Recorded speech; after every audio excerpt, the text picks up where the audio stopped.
computadora. Agora tá tudo sendo gravado, hein? Vamos tomar cuidado com o que se fala, com o que se diz.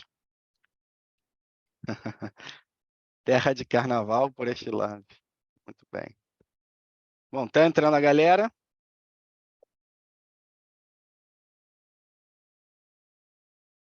Já somos 32.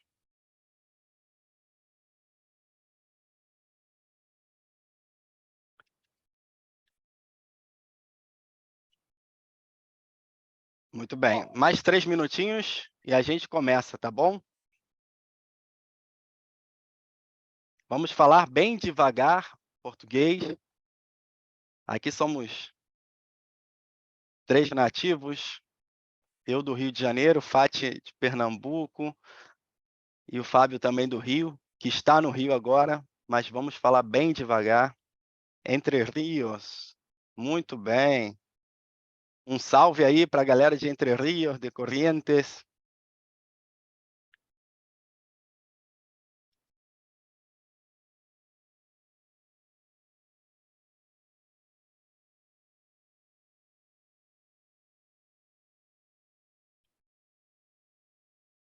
Alguém quer falar alguma coisa? Vamos, galera. Pode falar, pode se expressar aí. Se quiser se apresentar também oralmente. Ah, tem gente de Buenos Aires, Montecaseros, São Luís. Não, olha que maravilha. Gente, todo canto, Fátima. Que delícia. Maravilha. Que alegria para essa sexta-feira. Estação Batuque, Cidade de La Plata. Estação Batuque. Sextou? Sim, sextou, Antonino. Sextou legal. Com essa chuvinha, tá chovendo em La Plata ou só aqui em Chascomús? Tá chovendo. Tá. Então é um ótimo programa esse de entrar no Zoom para ouvir um pouco sobre escola de samba. Ok, João, mas se acostuma. Paula está aí com seu filhote também?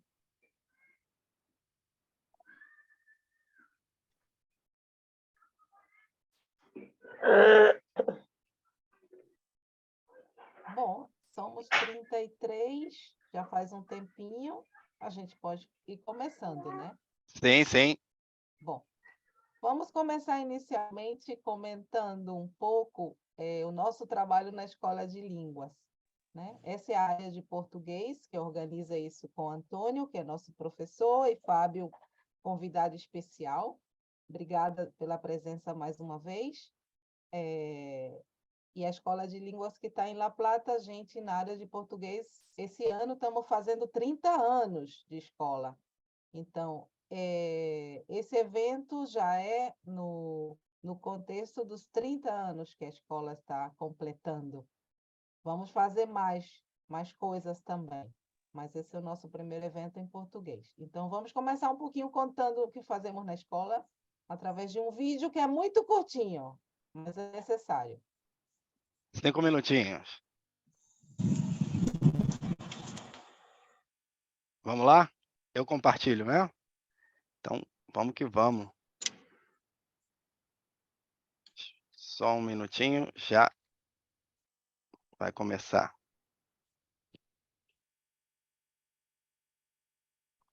1, 2, 3 e já.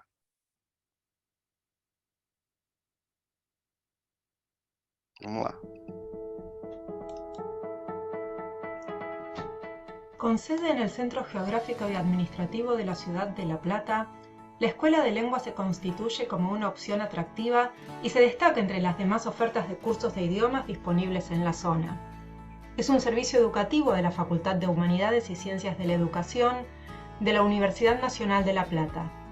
Se caracteriza por tener un cuerpo docente de formación universitaria, en su mayoría graduados de la UNLP, que ofrece enseñanza para diversas lenguas: francés, inglés, italiano y portugués. Esta coexistencia lingüística identifica a esta institución brindándole la oportunidad de una dinámica compartida de mejoramiento mutuo y una apertura tanto cultural como pedagógica que redunda en beneficio de alumnos, docentes y de la comunidad local. El proyecto de creación de la escuela, impulsado por el entonces decano Dr. José Luis de Diego, fue aprobado por el Consejo Académico de la Facultad el 1 de octubre de 1992 y la Escuela de Lenguas abrió sus puertas el 30 de septiembre de 1993.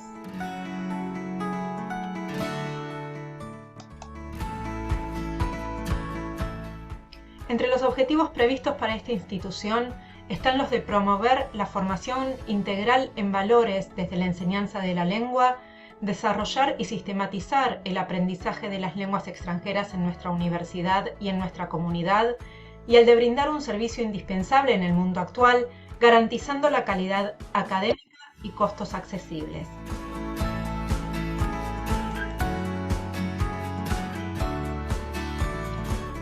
Nuestros cursos se caracterizan por favorecer la participación activa de los estudiantes en las clases y el seguimiento continuo y personalizado por parte del docente, ya que el número de vacantes es de entre 12 a 15 alumnos por curso. La oferta de cursos está abierta a partir de los 7 años, sin límite de edad.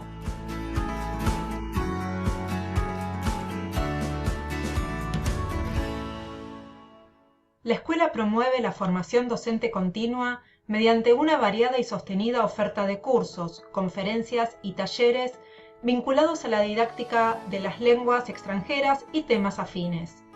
Nuestra institución cuenta con un sistema de becas de estudio con requisitos mínimos para permitir a miembros de la comunidad en general acceder al estudio de idiomas. Asimismo, la escuela ha coordinado y asesorado a otras instituciones educativas de la zona y también ha celebrado acuerdos marco con otras instituciones internacionales con el fin de crear espacios de intercambio culturales, profesionales y académicos.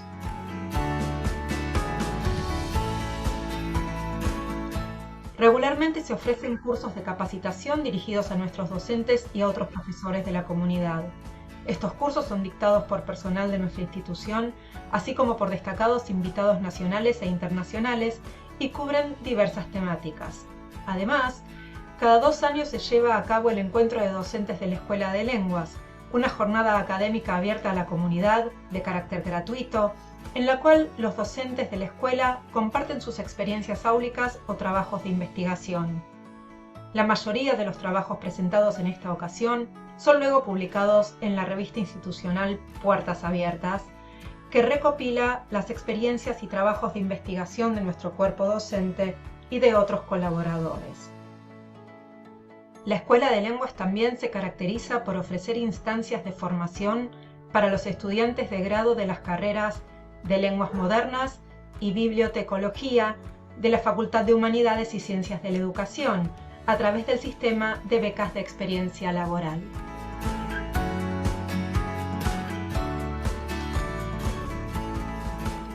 Por todas estas razones y muchas más, no dudes en contactarnos.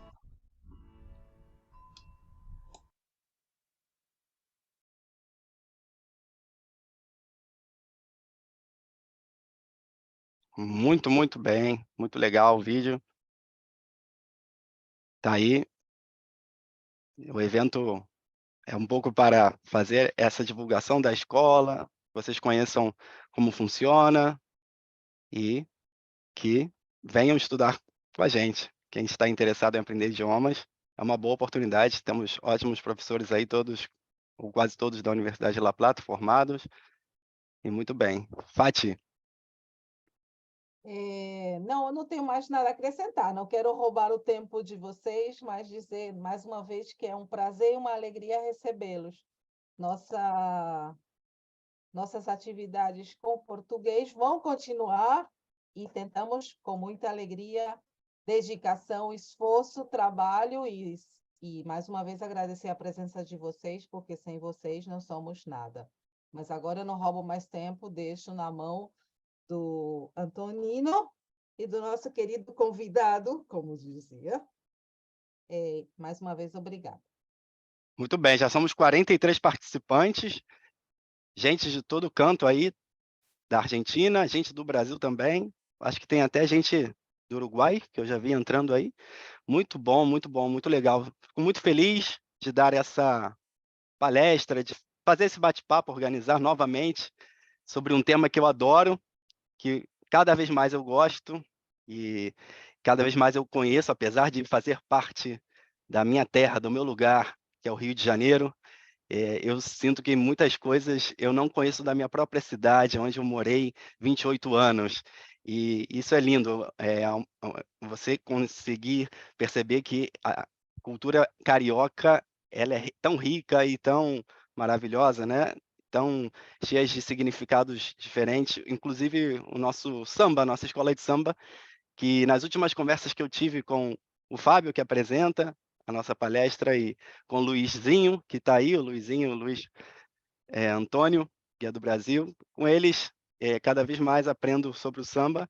E a primeira palestra que eu dei foi presencial, e foi muito legal, foi na Escola de Línguas, e a Fátima gostou e falou: Antônio, por que você não dá uma palestra virtual? Então eu falei: beleza, vamos fazer esse bate-papo virtual, e tive a ideia de convidar o Fábio, que é sambista, que é compositor de samba enredo, da Sereno de Campo Grande, estuda também na universidade, faz pós-graduação sobre escolas de samba, participou de vários torneios aí de samba dentro das escolas para selecionar os sambas, e já foi escolhido várias vezes, né?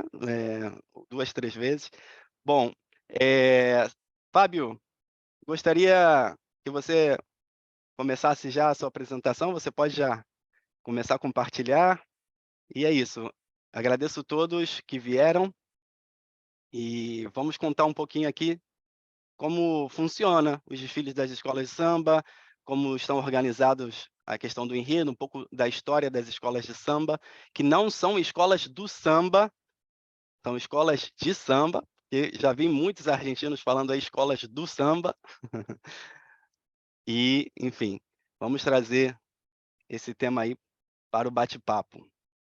Olha que linda apresentação que fez o Fábio. Bom, Fábio, vou colocar você para falar, porque eu acho que você está mudo. Vou solicitar para reativar áudio. Pode reativar seu áudio. Aí, abrir seu áudio. Isso, show de bola. E Boa noite. Fábio, mais uma coisa, mais uma vez, fale devagar. Vou pedir para o Fábio falar devagar, porque ele é nativo e, bom, se falar muito rápido complica. Vai lá. Vou tentar me espelhar, pelo menos aí, como você falou, enfim. Não sei como é exatamente a questão do tempo, mas vamos tentar dar conta aí da apresentação, enfim. Alguns aspectos eu vou colocar mais assim superficialmente mesmo, né? Só para lembrar, porque eu acho que muita coisa foi falada lá na apresentação que você já fez, enfim, mas provavelmente tem pessoas novas também, enfim. E depois vamos focar em alguns outros aspectos que eu considero mais importantes, né, para entender as escolas de samba atualmente. Então, antes de mais nada, agradecer o convite do Antônio, foi meu professor aqui no Rio de Janeiro, quando eu estava fazendo pré-vestibular ainda, para ingressar na universidade, lá em 2010. Hoje eu continuo estudando, fiz a minha trajetória acadêmica na UERJ, na Universidade do Estado do Rio de Janeiro. Atualmente estou cursando o curso de História, de doutorado, né, em História, e pesquiso desde a graduação as escolas de samba do Rio de Janeiro. E como o Antônio falou, muito antes mesmo de entrar para a universidade, eu já estava envolvido com samba, venho de uma família que, enfim, gosta de samba, é de um bairro tradicional no samba aqui do Rio de Janeiro, que é o bairro de Padre Miguel. O Antônio está até usando a camisa da Mocidade Independente de Padre Miguel, que é uma das escolas mais tradicionais aqui do Carnaval do Rio de Janeiro. Eu estou usando a camisa aqui da escola, não é tão tradicional assim, é uma escola mais nova, né? Está buscando seu espaço, que é o Sereno de Campo Grande, né? Lá já há algum tempo. Participei também da Mocidade, fui compositor da Mocidade, participei de disputas de sambas lá, participei da outra escola, Padre Miguel, que é a Unidos de Padre Miguel. Ela desfila no grupo de baixo, depois eu vou explicar um pouco mais sobre isso, né? Já estou há alguns anos no Sereno de Campo Grande, rodei por outras escolas, passei por outras escolas e tive a oportunidade de ganhar alguns sambas enredos, sempre nos grupos de baixo, nos grupos de acesso, nunca venci nenhuma disputa de samba enredo no grupo especial. Depois a gente vai falar um pouco também sobre isso, então é mais para fazer essa apresentação pessoal minha, vocês me conhecerem um pouco. Infelizmente eu não consigo falar em espanhol, né? Me sentindo um pouco o Jorge Sampaoli aqui no Rio de Janeiro, que é o técnico do Flamengo atualmente, nas entrevistas nunca fala em português, fala sempre espanhol, né? Mas, enfim, vou tentar falar, como o Antônio disse aí, de forma mais ousada para vocês poderem entender. Então, agradecer esse convite, agradecer a Escola de Línguas e agradecer principalmente a presença de todos vocês, de todos e todas que estão aqui. Então, o nome da apresentação, né, como vocês estão vendo aí, que eu pensei hoje, né, é Escola de Samba do Rio de Janeiro, Carnaval, Arte e Resistência. A gente vai falar um pouco sobre esses 3 aspectos, né? Um pouco curto, enfim, mas tem muita coisa para a gente falar, né? E aí, como eu disse, eu vou tentar trazer alguns aspectos principais de cada um desses 3 pontos que eu coloquei aí na apresentação. Aqui, passar, que é só a apresentação minha mesmo. Eu vou começar a minha apresentação indo lá atrás, nas origens das escolas de samba, passar um pouco mais superficialmente por isso, não é o ponto central da apresentação, mas para quem não conhece nada sobre carnaval, sobre escola de samba do Rio de Janeiro, é bom uma noção sobre isso, né? Esse primeiro ponto é a Praça 11 e o pequeno carnaval do Rio de Janeiro no início do século XX. As escolas de samba, né, que hoje são essas instituições que todo mundo conhece, conhecida mundialmente, lá no final da apresentação a gente vai falar sobre isso, né, elas surgiram no início do século XX, mais precisamente na década de 1920, né, aqui no Rio de Janeiro, e elas participavam, nesse momento, né, do que se chamava Pequeno Carnaval do Rio de Janeiro. O que era o Pequeno Carnaval? Por que tem esse nome de Pequeno Carnaval? Nesse momento, ou seja, no início do século XX, o Rio de Janeiro estava passando por diversas transformações, a cidade estava mudando, a arquitetura, o urbanismo da cidade, e também estava passando por mudanças no Carnaval do Rio de Janeiro. Existia um projeto de elitização do Carnaval, né, de branqueamento do Carnaval, enfim, né, para que ele se tornasse um tipo de festa mais aos moldes do que era o Carnaval europeu, né, porque aqui no século XIX, aqui no Brasil, o Carnaval tinha outras feições que não pareciam tanto com aquele Carnaval mais, digamos assim, elitizado da Europa.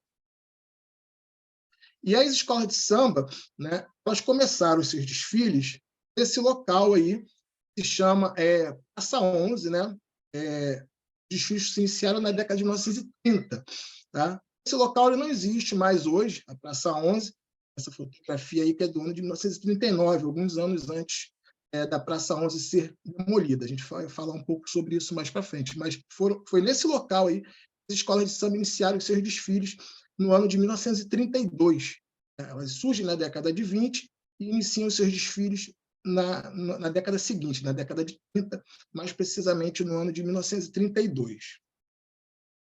Então, voltando aqui, né? Esse pequeno carnaval se chamava, né, ficou conhecido como Pequeno Carnaval, porque ele fazia um contraponto ao que era, como eu disse, o chamado Grande Carnaval. Por que Grande Carnaval? Né, o Rio de Janeiro, nesse período, né, ele estava tentando se tornar uma cidade que fosse um polo de atração turística, né? Tanto aqui para a América Latina, para a América do Sul, mas mundialmente. É importante destacar isso, porque hoje, quando a gente pensa no Rio de Janeiro, a gente pensa no Rio de Janeiro como uma das principais, né, cidades, um dos principais pontos turísticos do mundo. Não era assim, né? Durante o século XIX, todo o Rio de Janeiro ele era uma cidade, inclusive, muito criticada. Ele era uma cidade evitada por muitas pessoas, né? Era uma cidade, como uma cidade portuária, era um ponto de transmissão de doenças, de infecções, tudo, né? O Rio de Janeiro não era um ponto turístico nessa época. No início do século XX, ele tenta passar por o Rio de Janeiro começa a passar por essa transformação, sempre pensando num modelo de sociedade e de cidade inspirado na Europa, né? Tentam trazer esse carnaval elitizado. que era esse carnaval elitizado? Eram os cursos, as grandes sociedades, né? Mas se mantém ainda aqui no pares, né? Ou seja, da grande população, da grande massa das pessoas, não podia participar como pessoas ativas, como propositores, como realizadores dessas festas. Eles, obviamente, participavam como espectadores, né? Eles assistiam os desfiles de curso, assistiam os desfiles da sociedade, mas eles não realizavam esses carnavais, né? Eles mantiveram aqui a tradição de realizar o seu carnaval. Então, esse carnaval, né, digamos assim, do povão, ou seja, da população mais pobre, ficou conhecido como pequeno carnaval. O grande carnaval era das elites, esse pequeno carnaval era dos grupos populares.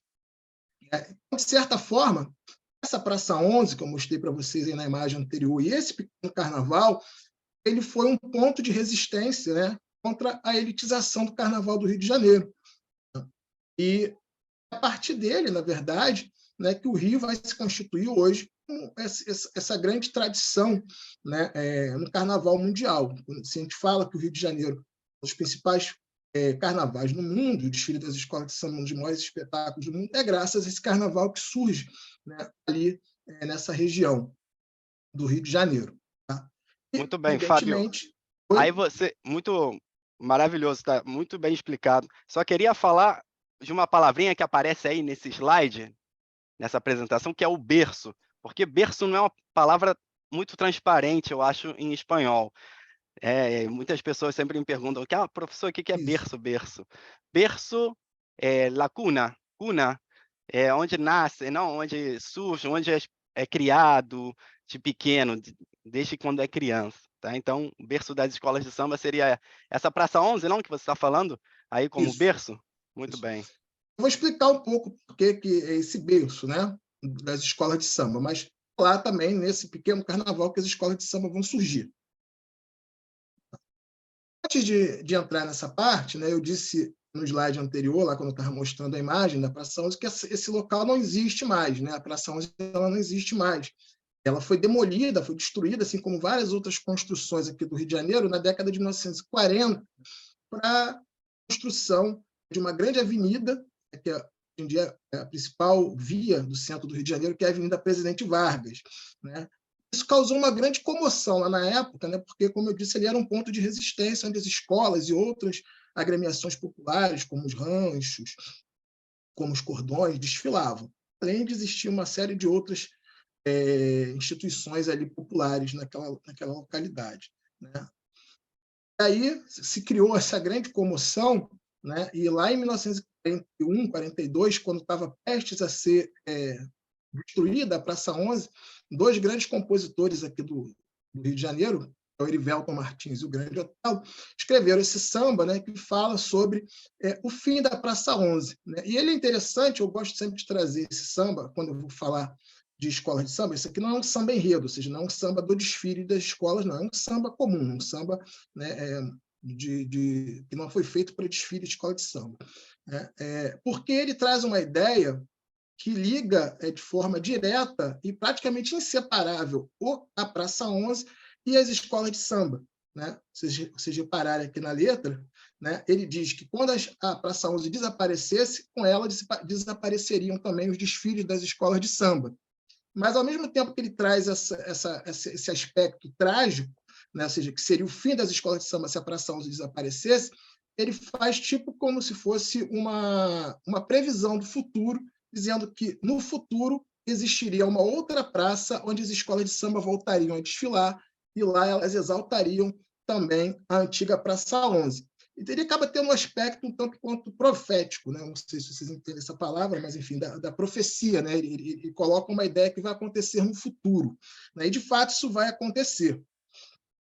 Aqui tem uma imagem que mostra a construção da Presidente Vargas, né? Lá na década de 40, vários prédios históricos foram destruídos, enfim, houve uma grande transformação do centro do Rio de Janeiro nesse momento, né? Mas, apesar de ter tido toda essa transformação, de ter desaparecido a Praça 11, como eu disse, né, as tradições negras, né, as tradições de origem africana aqui no Rio de Janeiro, elas permaneceram, elas foram se transformando, elas foram, né, encontrando novos espaços, encontrando novas formas de manifestação. né? Então, nessa parte aqui da apresentação, eu vou falar um pouco sobre essa tradição. Um desses pontos que ficou marcado e passou a ser um ponto de referência depois do fim da Praça 11, né, e que existe até hoje, continua sendo um ponto de referência, é esse local aí, que é a Pedra do Sal, né? Era um local onde desembarcavam, né, antigamente desembarcavam escravos, pessoas escravizadas, mas também tinha o desembarque do sal, por isso que vai se chamar Pedra do Sal, e mais tarde ali, no início do século XX, vários sambistas que moravam ali na Praça 11, com o fim da Praça 11, passam a morar nessa localidade, e aí passa a ser também um ponto de referência do samba e dos sambistas, e continua sendo um ponto de referência até hoje. Aqui tem um mapa, que eu só coloquei aqui mesmo para ilustrar, né? Se alguém um dia já tiver vindo ou tiver um dia a oportunidade de conhecer o Rio de Janeiro, vale muito a pena conhecer essa região, que fica toda ali no centro, é mais ou menos uma região de 1 quilômetro, mais ou menos, que ficou conhecida como Pequena África, justamente porque foi onde resistiu essa herança, essa cultura africana aqui no Rio de Janeiro. Então, tem vários pontos ainda, Pedra do Sal, você tem o Cais do Valongo, você tem, enfim, uma série de locais, né, que eu não vou ficar aqui citando todos eles para a gente avançar um pouco mais na apresentação, mas que ficou sendo um ponto de referência da cultura negra, da cultura africana do Rio de Janeiro e, naturalmente, do samba também. Aí, como eu disse, a Praça 11 desapareceu, mas vamos voltar a ela, né, porque ela deixou também, assim como a Pedra do Sal, né, e esses outros pontos que tem lá na Pequena África, na região da Praça 11, onde existia a Praça 11, também tem alguns marcos que lembram da sua importância e que são referências ainda hoje para o carnaval e para o samba do Rio de Janeiro e, naturalmente, do Brasil. Tá? Aqui a gente tem uma visão aérea aqui dessa região. Eu não sei porque apareceu esses riscos aqui no slide, mas, enfim, dá para ver. Alguém riscou sem querer, tomara que tenha sido sem querer, o quadro, porque estava essa foi opção. Na hora da palavra lá do berço. Mas, do enfim, berço, dá para ver aqui. Acho que dá para eu apagar, deixa eu ver aqui. Tá. Consegui eu não vou apagar. mexer porque eu não entendo nada disso. Não, consegui apagar aí. Não, foram assinalar a palavra berço para mim. Foi nessa hora. Obrigado. Então, essa aqui é uma vista aérea aqui, né, da região onde ficava a Praça 11, e várias construções, vários ícones, né, que remetem, como eu disse, à presença do samba nessa região. Né? Aí a gente vai olhar cada um deles aqui mais de perto. Isso aqui é o busto de Zumbi dos Palmares, foi um ícone, né, um grande herói da libertação dos negros aqui no Brasil. Né? Foi construído esse busto para lembrar Zumbi dos Palmares aí na década de 80, lá, bem onde ficava a Praça 11 hoje, localizado esse busto. A gente tem aí a Escola Municipal Tia Ciata. Tia Ciata, né, ela era uma baiana, né, ou seja, uma das matriarcas, né, dessa região. Existia aí a Praça 11. Eles acolhiam ali, né, tantas casas de candomblé, ou seja, que são uma religião, né, de matriz africana praticada aqui no Brasil, quanto o samba. Havia todo esse intercâmbio entre esse tipo de religião, né, e os sambistas. E as casas das baianas, elas eram muito utilizadas para isso também. Existia uma época que o samba era proibido, mas o culto à religião era permitido. Então, ou seja, muitas vezes acontecia uma coisa, acontecia outra também, tinha toda essa ligação histórica, né? Assim como Tia Ciata, existiam outras tias baianas também nessa região, mas Tia Ciata ficou muito conhecida, né? Então, aí tem essa escola que recebe o nome dela. Essa daí também é uma outra parte onde antes ficava a Praça 11, que hoje se chama Terreirão do Samba, uma área onde tem shows durante o ano, mas principalmente no carnaval, né? Originalmente eram shows mais populares, mais acessível ao público na década de 90, né? Porque o preço dos ingressos para assistir o desfile do Grupo Especial não é tão acessível assim, tem ingressos mais baratos, tem ingressos mais caros, mas, de modo geral, é um pouco caro você assistir, principalmente nos lugares melhores do sambódromo. Se lançou essa ideia de se construir o Terreirão do Samba na década de 90, né, como um espaço mais popular. Ainda tem preços mais populares, mas também não é mais tão barato assim, porque foram vindo grandes artistas, enfim, mas isso funciona também até hoje, principalmente em época do carnaval. Essa aqui todo mundo conhece, que é a Marquês de Sapucaí, né, é o sambódromo da Marquês de Sapucaí.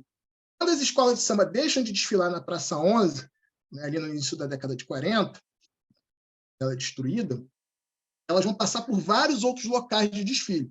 Elas vão desfilar até mesmo ali, né, onde era a Praça 11, mas já sem a praça, na Presidente Vargas, nessa avenida que foi aberta.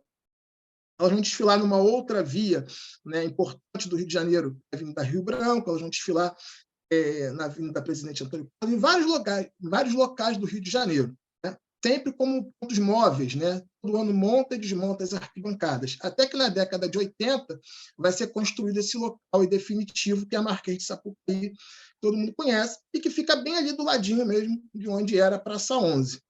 Então, como eu disse, tem vários pontos de referência ainda hoje. Bom, só uma questãozinha, Fábio.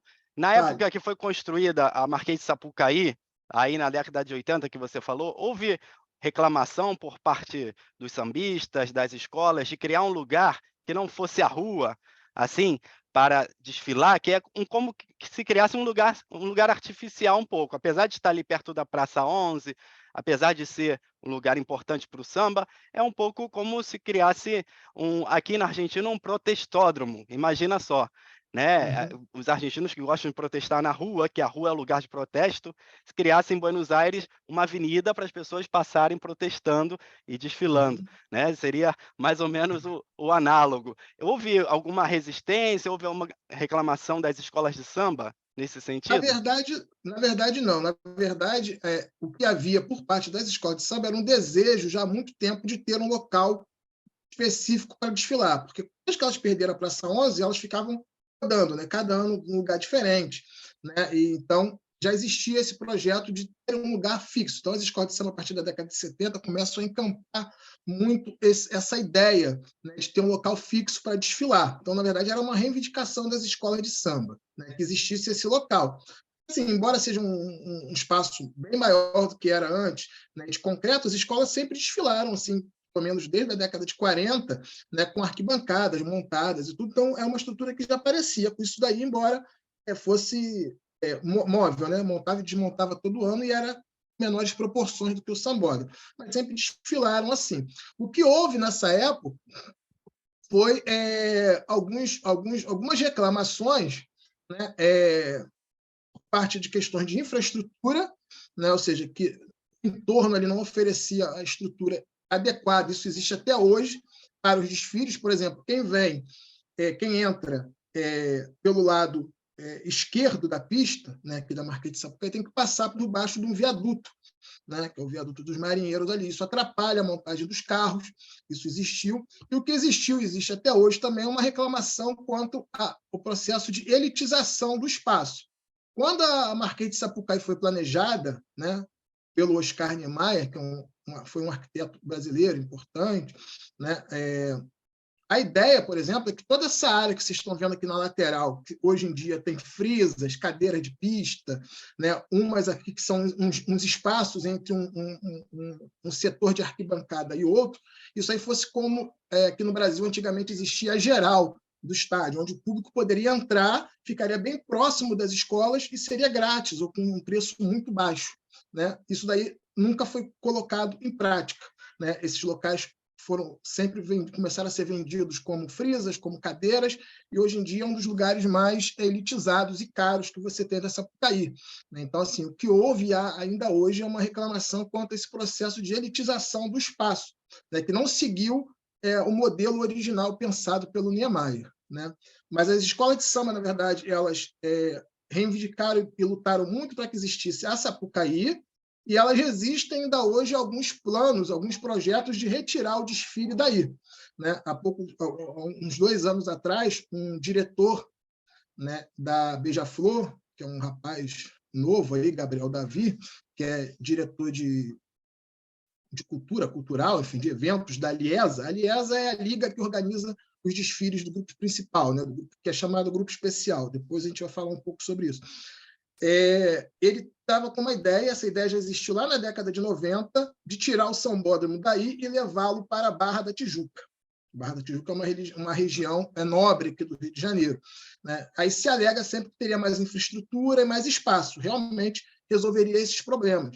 Mas um dos pontos principais que é usado como argumento contrário a isso é que elitizaria ainda mais o acesso e o preço dos ingressos e retiraria esse aspecto histórico das escolas de samba desfilarem aí praticamente aonde elas surgiram, onde elas começaram, que é na região da Praça 11. A Praça 11 ficava aí do ladinho desse local, né? Que é, como eu disse, o berço do samba. Então, existe muita resistência para que essa Pucaí seja retirada daí. Tá? Bom, não sei se deu para Não, ótimo, entender. perfeito, muito boa explicação. E aí, assim, eu vou entrar agora nessa outra parte do slide aqui da apresentação, que fala sobre as escolas de samba, né? E os seus desfiles, falar um pouco, né, dessa trajetória das escolas, da trajetória dos desfiles dessas agremiações.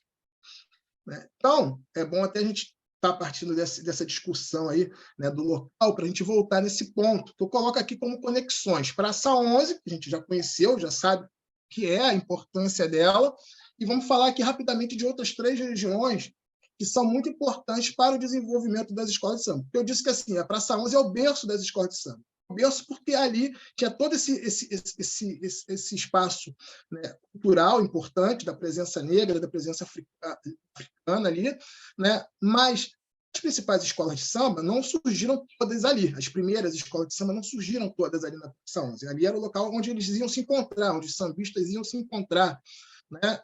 Onde elas realizavam os seus desfiles. Então, a gente tem aí algumas regiões que são importantes para o surgimento das escolas de samba. Primeiro, o Estácio. O Estácio fica bem perto mesmo do que é a Praça 11. Né? Fica ali praticamente do lado, um bairro, bem logo depois do centro do Rio. A gente tem o centro do Rio, né? Tem ali o que se chama hoje em dia de Cidade Nova, que é onde está bem localizada a Praça 11, e logo depois tem o bairro do Estácio.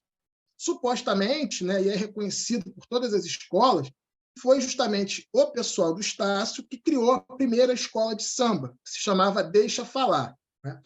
Essa escola, eles alegam aí, que surgiu em 1927, mas os dados oficiais dizem que ela surgiu mesmo em 1928. E aí eu vou explicar um pouco por que de ter essa diferença de datas. Né? A Mangueira foi criada em 1928, oficialmente. Né? Só que tem um pesquisador do Carnaval aqui no Rio de Janeiro, que é o Sérgio Cabral, né? Sérgio Cabral pai, não o filho, que foi governador do Rio, se alguém conhecer ele. O Sérgio Cabral é jornalista, pesquisador das escolas de samba, que ele já encontrou um documento que diz que a Mangueira foi fundada, na verdade, em 1929, e não em 28. E, por fim, o pessoal de Oswaldo Cruz. Né? Oswaldo Cruz é um pouco mais distante. A Mangueira fica relativamente perto do centro do Rio, né? Mas Oswaldo Cruz já fica um pouco mais distante, que é onde surgiu a Portela.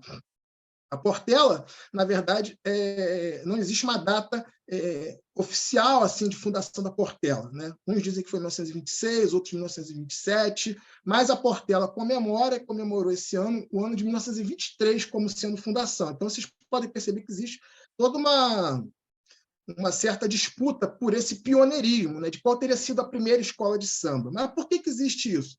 Porque as escolas de samba, quando elas surgem, elas não eram o que elas são hoje. Na verdade, o que a gente conhece como escola de samba eram apenas blocos, eram grupos de pessoas que saíam no carnaval, né, para fazer os seus desfiles, né, como hoje em dia existem os blocos. O motivo do pessoal do Estácio, independentemente de ter surgido antes ou depois da Mangueira ou da Portela, ser considerada a primeira escola de samba, porque foram eles que introduziram o samba. Antes esses blocos desfilavam, né, mas eles desfilavam com outro tipo de música, né? Era chamada marcha rancho, né? Era um samba mais amachichado, enfim, era um estilo musical totalmente diferente do que a gente conhece hoje. E foi o pessoal do Estácio que introduziu o samba, que eles dizem que é o samba de sambar, né? Que ele tem uma cadência toda ela apropriada para o desfile. Então, independentemente da Portela ter surgido antes, em 23, né, como conjunto Oswaldo Cruz, ou como Baianinhas de Oswaldo Cruz, a Mangueira ter surgido antes, foi o pessoal do Estácio, da Deixa Falar, que criou o samba. Né? Porque não existe uma relação automática entre samba e carnaval. Né? Essa ligação vai ser feita aqui no Carnaval do Rio de Janeiro, quando os sambistas do Estácio criam esse novo estilo musical e introduzem nos desfiles desses blocos que passam a se chamar, então, a partir daí, escolas de samba. Tá? Então, por isso que tem toda essa disputa aí para saber qual é a mais antiga. Outro ponto interessante da gente pensar aqui em relação às escolas de samba é que, no começo, eu falei há algum tempo atrás, que os sambistas eles eram perseguidos. Né? Os sambistas, de um modo geral, eram considerados malandros, vagabundos, quase que bandidos aqui no Rio de Janeiro, mas as religiões de matriz africana não eram. Né? Elas tinham sido liberadas aí na década de 30, durante o governo do presidente Vargas, aqui no Brasil. Né? Então, o samba ele foi muito perseguido durante muito tempo. Né? Mas as escolas de samba, essas agremiações que surgiram aí entre a década de 20 e a década de 30, elas sempre se colocaram como agentes políticos. Né? Elas eram perseguidas, elas sofriam certas discriminações, elas sofriam perseguições, mas elas sempre buscaram formas de resistir, de sobreviver. E é um pouco sobre isso que a gente vai falar aqui agora. Né? Lá em 1935, vai ser criada, em 1934, na verdade, vai ser criada a União das Escolas de Samba, que é uma forma que essas agremiações se reúnem para reivindicar junto ao poder público, reivindicar junto ao governo aqui do Rio de Janeiro, né, o reconhecimento dessas agremiações. Né? Então, elas escrevem um trecho dessa carta, eu trouxe aqui, né, para vocês verem. Né? O presidente dessa associação, que se chamava Flávio Costa, escreve essa carta e encaminha para o prefeito aqui do Rio de Janeiro, que na época era a capital do Brasil, era conhecido como Distrito Federal, igual a gente tem aí na Argentina, né? Buenos Aires, Distrito Federal, a gente tem Brasília aqui também, Distrito Federal. Antigamente, o Rio de Janeiro era o Distrito Federal, solicitando que as escolas sejam reconhecidas. Né? Isso vai ser acatado. Então, as escolas de samba passam a desfilar oficialmente. Elas já desfilavam desde 1932, como eu disse, mas não era oficial, não fazia parte da programação dos desfiles do Rio de Janeiro. Né? Era uma coisa extraoficial. E, a partir de 1935, elas passam a desfilar oficialmente e passam a receber uma ajuda do governo para montar os seus desfiles, né, que a gente chama de subvenção, um patrocínio do governo. Agora, né, a gente vai entrar aqui num ponto que eu destaquei para a minha apresentação, né, que é falando sobre o enredo. Né? O enredo é um dos quesitos, né, que são avaliados no julgamento das escolas de samba. Tá?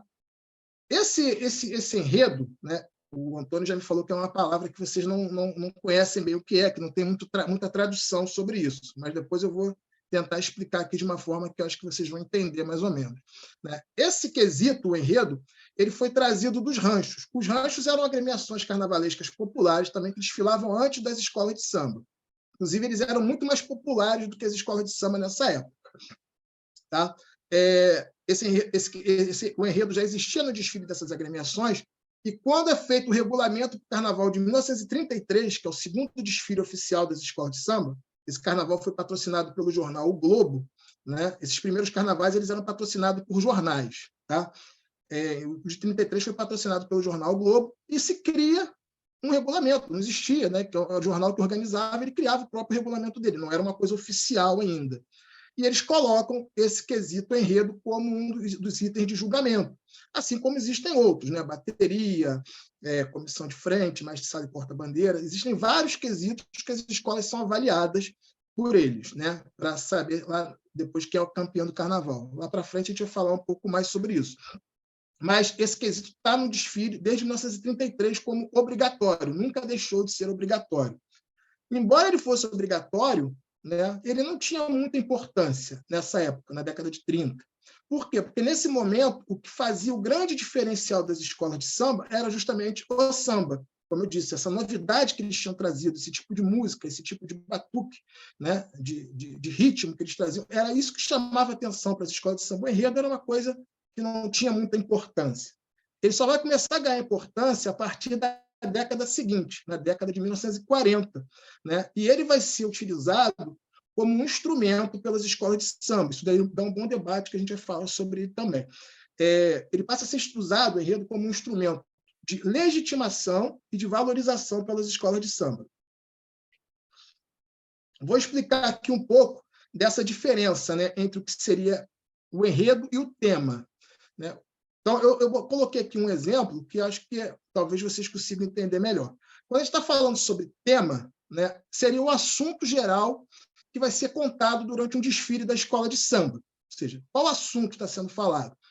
Eu coloquei aqui, por exemplo, um exemplo que seria a colonização da América. Então, esse seria o tema. O enredo em si, ele, na verdade, é uma abordagem sobre esse tema. É uma forma de contar esse tema. É como aquela história é desenvolvida, como aquela história é contada. Né? Então, eu coloquei aqui como exemplo. Né? A gente pode ter um enredo, né, que tenha esse tema da colonização da América, mas ele pode desenvolver essa história, ele pode contar essa história sob uma perspectiva, digamos assim, tradicional, do ponto de vista do europeu sobre a colonização. Tá? A gente pode ter também um enredo, né, que também está falando sobre o processo de colonização da América, mas ele pode ter uma perspectiva dos povos originários, dos indígenas, da população que já vivia aqui na América antes. Então, assim, quando a gente está falando de enredo, é a forma como vai ser contada uma certa história. Tá? Então, sempre vai ter um tema, mas a forma como essa história é contada é o enredo. Não sei se deu para entender, mas é mais ou menos isso a ideia. Não, é ótimo, ótimo, Fábio, porque às vezes aqui na Argentina não se tem essa ideia de que o desfile é uma contação de uma história, se conta uma história ali, né? E o enredo é justamente isso que você falou, a forma como se conta. Então, por isso, às vezes, é avaliado mais positivamente, um pouco mais negativamente pelos jurados, vamos dizer Isso. assim, né? Então, é interessante entender isso, que o desfile também conta uma história. Todas as alas, elas vêm contando uma história sobre um tema. E isso é interessante. Muito bem.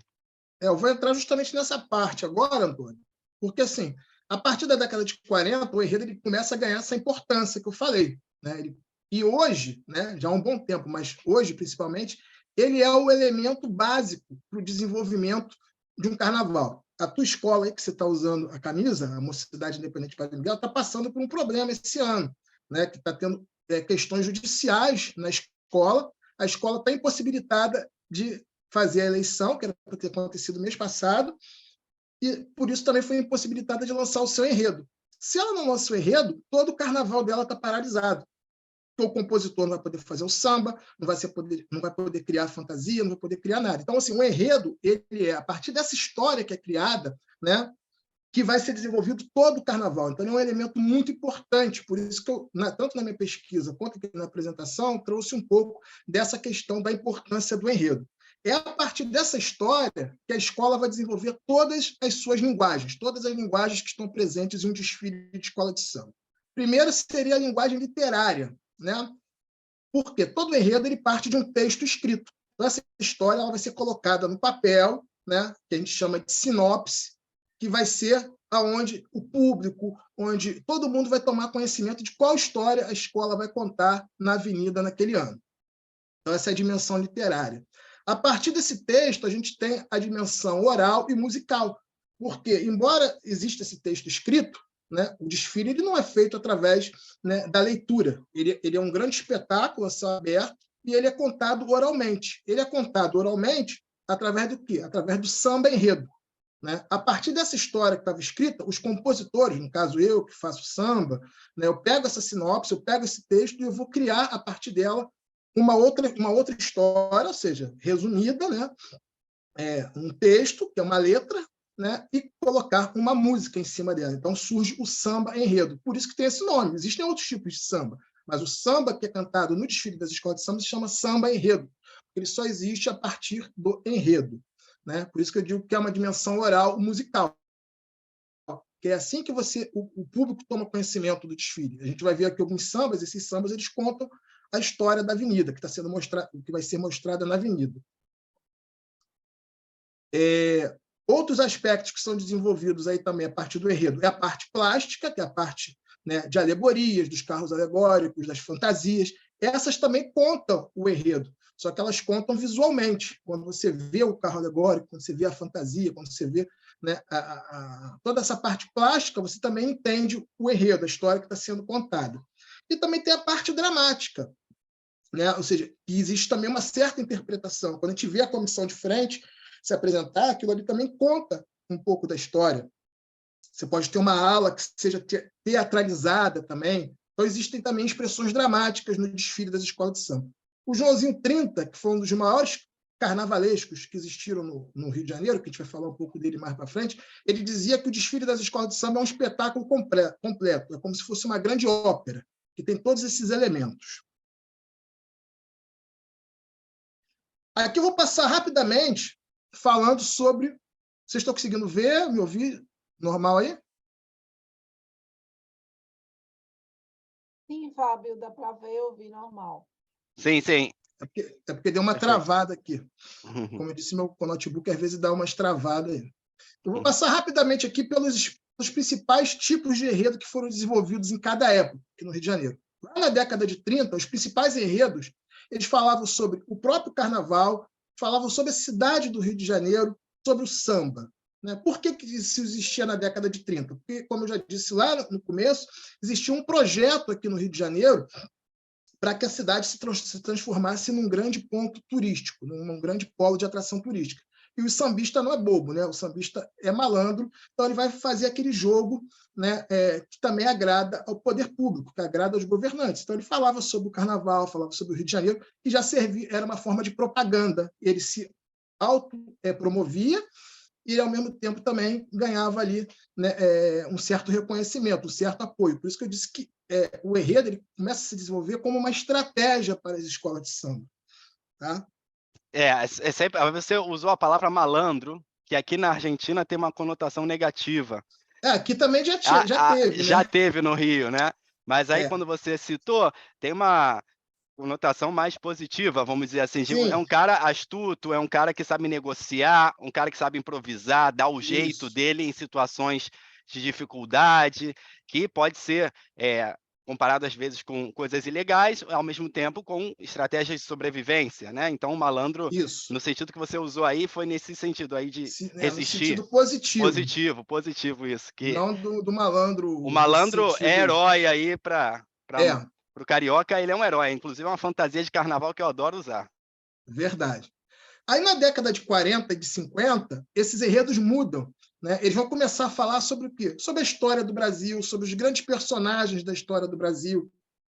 Dom Pedro I, Deodoro, Duque de Caxias. Vai contar a história, Princesa Isabel. Então, são enredos que têm um aspecto nacionalista, né? Que exaltam, né, o Brasil, em certos pontos chegando até a ser mesmo enredos ufanistas, né? E que adquirem um certo aspecto didático. Qual era a função desses enredos? Era contar a história do Brasil e levar a história do Brasil para uma grande massa de pessoas, muitas vezes não sabiam ler, não sabiam escrever, e passavam a conhecer a história do Brasil a partir do carnaval, a partir dos sambas, a partir dos enredos. Né? Então, assim, é o momento que as escolas de samba são mais valorizadas, e é a partir daí, né, elas começam a ganhar uma projeção nacional a partir daí. Mas sempre essa história era contada sob a perspectiva, né, das elites, né, do Estado. Era a história dos vencedores, não era a história dos vencidos. E aí traz esse ponto que eu sempre gosto de discutir ele, né, vou passar aqui rapidamente, que é o seguinte, né, eu já até antecipei um pouco isso aí. Né, a presença do enredo, a forma como as escolas contavam os enredos nessa época, era uma forma de domesticação, ou seja, elas estavam se curvando ao poder do Estado, ou era uma estratégia de resistência dela? Né? Existiram teóricos, existiram estudiosos, textos que acham que é mais uma domesticação. Eu já parto do ponto de vista, como eu falei, que era uma estratégia de resistência das escolas de samba. Né? Elas usavam isso daí a favor delas, né? Ou seja, elas usavam isso aí como um instrumento de reconhecimento e legitimação. Mas isso é um ponto que cada um pode entender de uma forma diferente. Tá? O meu ponto é que seria uma estratégia de resistência e de legitimação, não uma domesticação. Aí, na década de 60, começa a existir um processo, chamo de descolonização dos desfiles. Ou seja, essa história que era contada aí até a década de 50, ela começa a ser abandonada na década de 60. Não é que sumiu do nada, não. Mas ela começa a abrir espaço para outros tipos de histórias, para outros tipos de narrativas, que são narrativas que abandonam um pouco, né, a história dos vencidos, como eu falei. Aí, na década de 60, a gente tem alguns tipos de enredos que marcam a década de 60, né, que são enredos voltados não mais para contar a história do Estado, desses grandes heróis, né, da história nacional, mas que vão contar um pouco da história dos estados, da tradição desses estados, das festas que aconteciam nesses estados. Né, e vai surgir, basicamente, um tipo de enredo que vai se tornar muito importante para as escolas de samba a partir daí, que são os enredos que vão falar sobre a história, a cultura, a tradição e as lutas do povo negro. Por incrível que pareça, mesmo as escolas ter tido lá na pequena África, ter tido toda essa tradição, até o final da década de 50, elas não falavam sobre a cultura negra. elas tinham seu batuque, tinham suas danças, tinham a sua religião, mas no enredo, no desfile, era Dom Pedro, era Princesa Isabel, era Caxias, não falavam sobre figuras negras da história do Brasil. E a partir da década de 60 isso vai mudar. Tem aí, na década de 60, finalzinho dos anos 50 e início da década de 60, um processo que se chama Revolução Salgueirense. O grande nome dessa revolução, entre aspas, né, que não foi uma revolução de fato, eu vou explicar por quê, foi esse senhor aí, que na época não era um senhor, se chama Fernando Pamplona, já é falecido, morreu em 2013, que foi um dos grandes carnavalescos do Brasil, né, do Rio de Janeiro. Carnavalesco é a pessoa, né, que é responsável por criar o enredo, desenvolver o enredo. Ele vai fazer os desenhos das fantasias, ele vai fazer o desenho dos carros alegóricos, ele vai criar a história, tá? Ele tem essa função, basicamente. Você explicou muito bem o que é o carnavalesco, porque é sempre uma dificuldade grande explicar o que seria o carnavalesco para os argentinos em geral, né? Seria ele diretor, muitas vezes, artístico. Ele é um profissional que tem essas funções. Nem sempre ele existiu, né? Mas com essas funções todas. Mas já existiam carnavalescos, inclusive lá nos ranchos, que eu falei que eram organizações carnavalescas antes das escolas de samba. Já existia essa função, porque os ranchos também tinham enredos, né? Lembra que eu falei? Então, é o cara que desenvolve o enredo. Ele tem a ideia, ele tem a sacada, né? Ou às vezes a ideia vem de outra pessoa, mas ele vai desenvolver isso. A função dele é essa. Ele cria toda essa estrutura do desfile. Tá? O Fernando Pamplona, ele era artista plástico, e quando ele chega no Salgueiro, ele vem convidado para ser carnavalesco do Salgueiro, ele fala assim, olha, eu vou aceitar ser carnavalesco do Salgueiro. Né? Eu gostei do Salgueiro, antes de ser carnavalesco, ele foi jurado, né? Ele dava as notas lá no desfile, e quando ele viu o Salgueiro desfilar, ele se apaixonou pelo Salgueiro, e ele foi convidado para ser carnavalesco do Salgueiro, em 1958. E aí ele fala, eu aceito, mas só se eu puder fazer um enredo que fale sobre um personagem que nunca foi tema de enredo, por incrível que pareça. Quem é esse personagem? Zumbi dos Palmares, aquele que eu falei lá da estátua, né? Eu mostrei o busto dele lá, que foi um grande ícone da libertação dos negros aqui no Brasil. E aí o presidente aceita e ele faz esse enredo, né?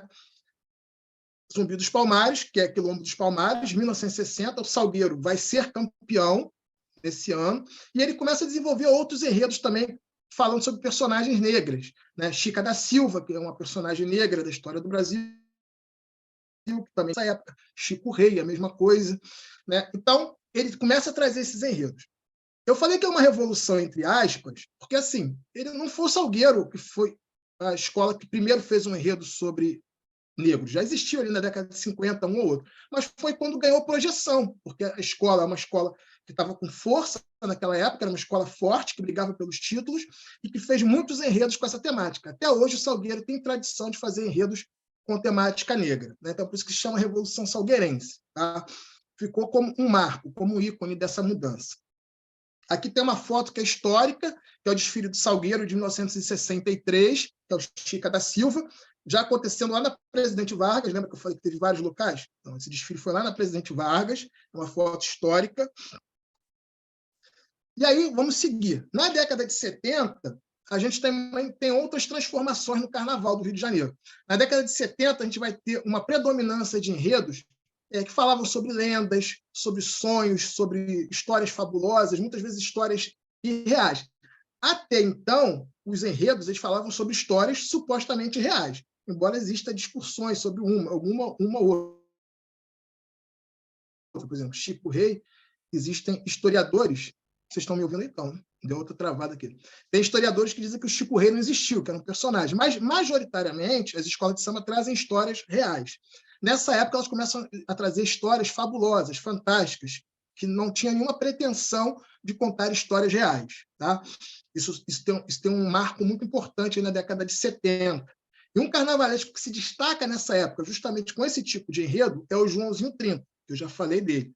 O Joãozinho 30 foi campeão pelo Salgueiro em 74, 75, depois foi campeão pela Beija-Flor em 76, 77, 78. A Beija-Flor nunca tinha ganho nenhum carnaval até então. Né? Ela tinha acabado de subir para o grupo especial, ou seja, de chegar na elite, na primeira divisão do carnaval, e ela é logo tricampeã. Ele já tinha ganho antes com o Salgueiro em 71, depois ganha ainda mais 2 títulos pela Beija-Flor em 80 e 83, e o último título dele é em 97, pela Viradouro. Como pessoa sozinho, né, assim, como carnavalesco isolado, ele é o maior campeão do Carnaval do Rio de Janeiro. Ninguém bate ele, né, que é o Joãozinho 30, que é esse senhor aí que morreu em 2011, um dos maiores ícones do carnaval carioca.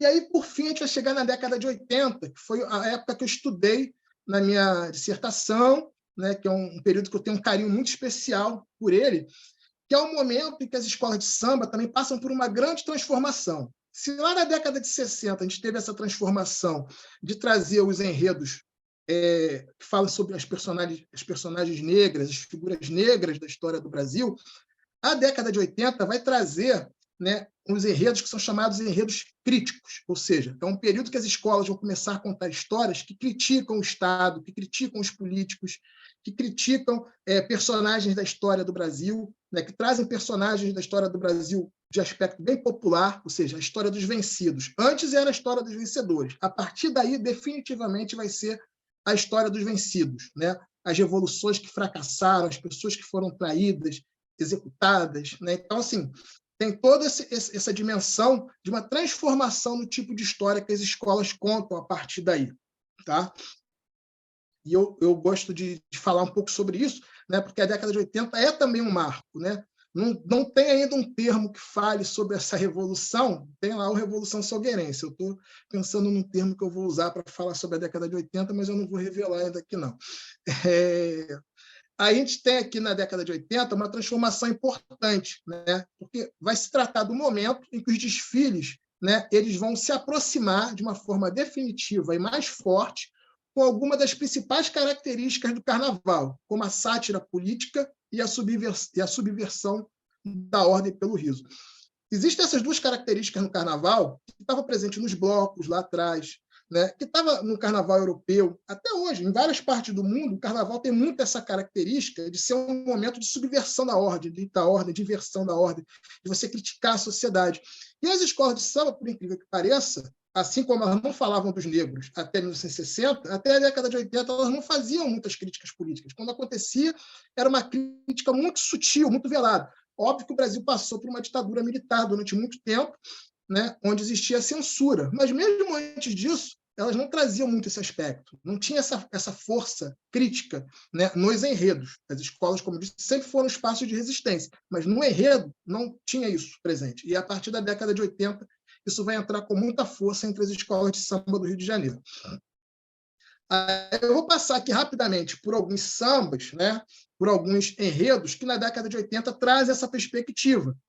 Por exemplo, em 1986, o Império Serrano vem com um enredo que se chama Eu Quero, né, onde vocês podem ver aqui na letra do samba, né, que ele traz uma série de reivindicações. Né? Quer o povo bem nutrido, o país desenvolvido, quer paz, moradia, quer salário, né? E principalmente critica a ditadura militar, que eu acabei de falar aqui, ó, quando fala assim, ó, me dá, me dê, né?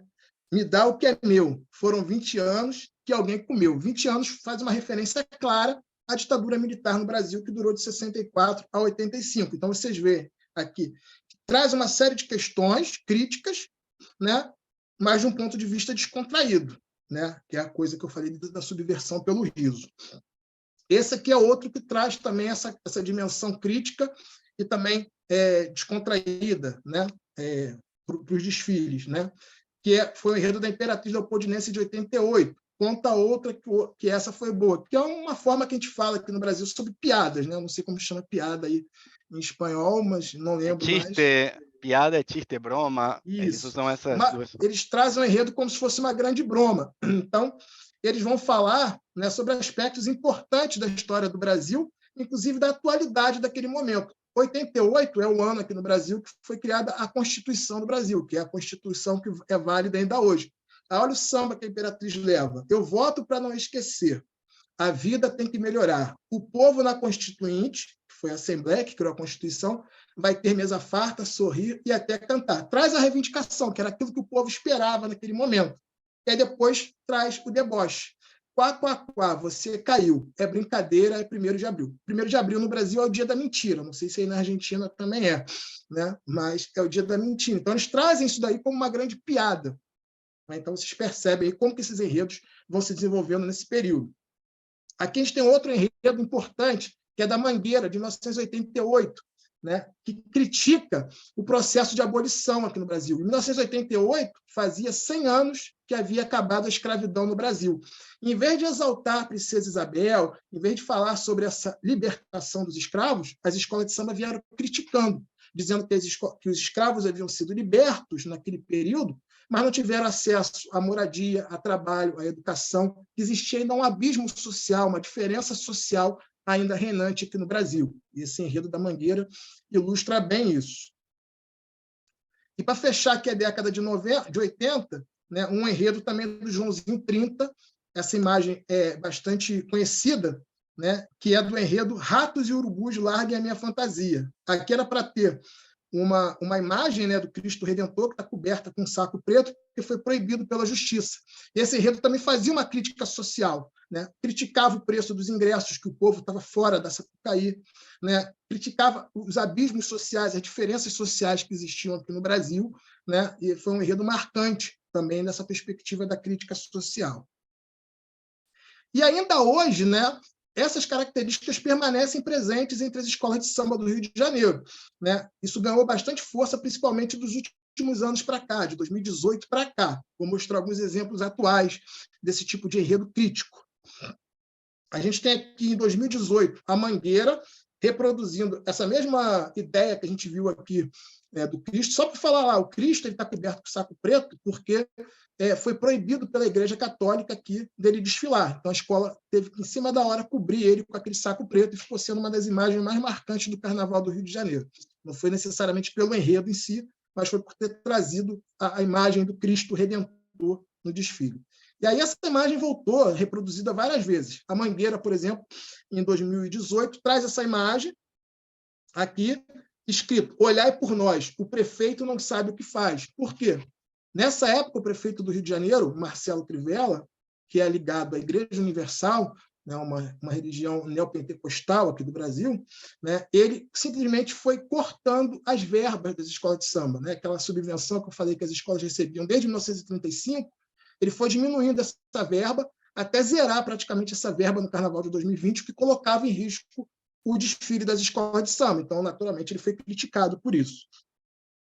A gente tem aqui outra imagem que também ficou muito famosa, que é do Paraíso do Tuiuti, também no Carnaval de 2018, que traz o Temer vampirão. O Temer era presidente do Brasil nessa época, havia ocorrido aqui um golpe, né, que tirou a presidenta Dilma do governo, e o Temer, que era o vice, é quem assume. E o Paraíso do Tuiuti traz a imagem do Temer, não necessariamente pela questão do golpe, né? O Temer está presente nesse enredo, que era um enredo que falava sobre a escravidão.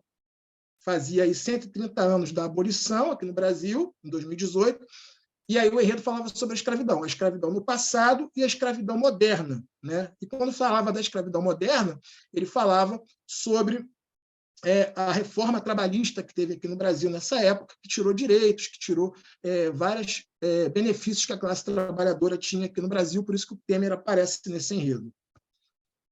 Temos aqui a Acadêmicos de Vigário Geral no Carnaval de 2020. A Acadêmicos de Vigário Geral é uma escola da Série A, que é a segunda divisão do Carnaval, não é a elite do Carnaval do Rio de Janeiro, que traz aqui a imagem do Bolsonaro, né? Jair Bolsonaro, representado como Bozo, que era um palhaço aqui que fazia programas de televisão no Brasil aqui na década de 80, né, com a faixa presidencial. A gente tem aqui, fugindo um pouco da crítica política mais direta, digamos assim, né, os enredos que trazem essa dimensão da resistência do negro, da cultura negra ainda hoje. Temos a Acadêmico de Salgueiro, em 2020, que traz essa reprodução da obra, né, da imagem de Pietà, que é lá do Renascimento, né, mas reinterpretada, uma releitura, né, a partir da obra de Carolina de Jesus, que é uma escritora aqui do Brasil, representando como o povo da favela, né, das favelas aqui do Brasil, sofre processos de discriminação social, de violência, de matanças, de invasões por parte da polícia. Então, traz essa imagem, uma crítica social muito forte também, né, da morte da população negra, do extermínio da população negra no Brasil. E, já para a gente fechar aqui, que eu já falei muito, já estamos indo para o final, tem o enredo da Grande Rio, em 2020, né, que é o enredo Tatalondirá, o canto do caboclo no Quilombo Caxias. É interessante que as escolas de samba, nos últimos anos, têm desenvolvido e explorado muito essa ideia do quilombo, das escolas de samba como quilombos. Quilombos eram locais onde os negros escravizados no Brasil durante o período colonial, até durante o Império também, fugiam para se refugiar, e ali eles construíam sociedades onde, obviamente, eles não eram escravizados, eles podiam viver fora do regime de escravidão. Muitos desses quilombos existem até hoje, são sociedades remanescentes de quilombos e tudo. Então, as escolas de samba se enxergam hoje, né, como quilombos, como locais de resistência da cultura negra, né? E aí a gente tem aqui um trecho do samba, né, da Grande Rio, de 2020, que é com essas frases: salve o candomblé, que é a religião africana, né? Eparreoiá, que é uma louvação, uma saudação a uma orixá do candomblé, uma divindade do candomblé. Grande Rio é Tatalondirá, que é o nome do homenageado. Tatalondirá era um babalorixá, um pai de santo, que se chama popularmente, ou seja, ele é um sacerdote, digamos assim, da religião do candomblé, e aí faz uma crítica, né, ao racismo religioso, ao preconceito religioso, né, quando diz: pelo amor de Deus, pelo amor que há na fé. Eu respeito o seu amém, que é a louvação, né, das igrejas, né, cristãs, né, dos protestantes, ou seja, das igrejas neopentecostais, principalmente, né, e ele fala: você respeita o meu axé, que é a saudação desse tipo de religião. Tá? Tu vai colocar o samba agora, Antônio?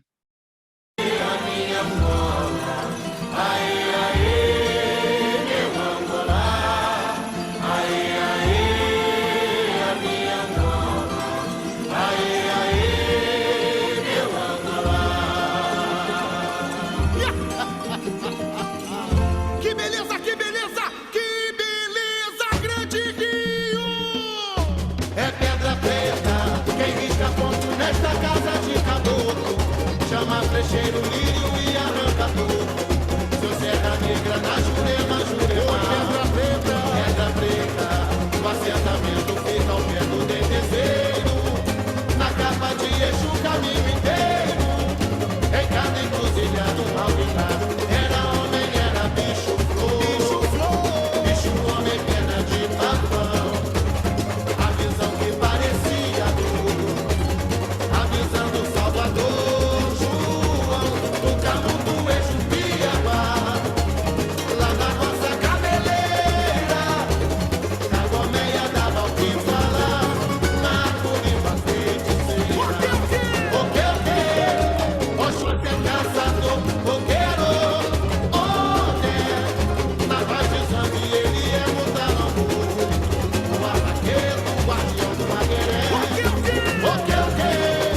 Oxum é caçador, fogueiro, onde? Na paz de sangue ele é mutanambu. O arraqueiro, o guardião do magueré. É isso, dengue e catiço, o grito mestiço que sai da Bahia e leva meu pai mandingueiro, achar do terreiro, Quilombo Caxias, malandro, vedete, herói, faraó, saravá pra folia. Bailam moços presidentes para o beijoinho, tiram presidentes, penitentes e abaixo, curva-se a rainha e os sultãs batuqueiros. Salve o candomblé, Eparreoiá, Grande Rio é Tatalondirá. Pelo amor de Deus, pelo amor que há na fé, eu respeito seu amém, você respeita meu axé. Salve o candomblé, Eparreoiá, Grande Rio é Tatalondirá. Pelo amor de Deus, pelo amor que há na fé, respeita o meu axé. É pedra preta.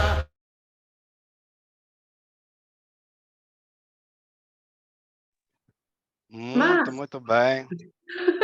Bom, Mas, Mais? só para finalizar aqui, né? Acho que ele precisa apresentar aqui, porque os outros pontos que tem ali são bem rápidos.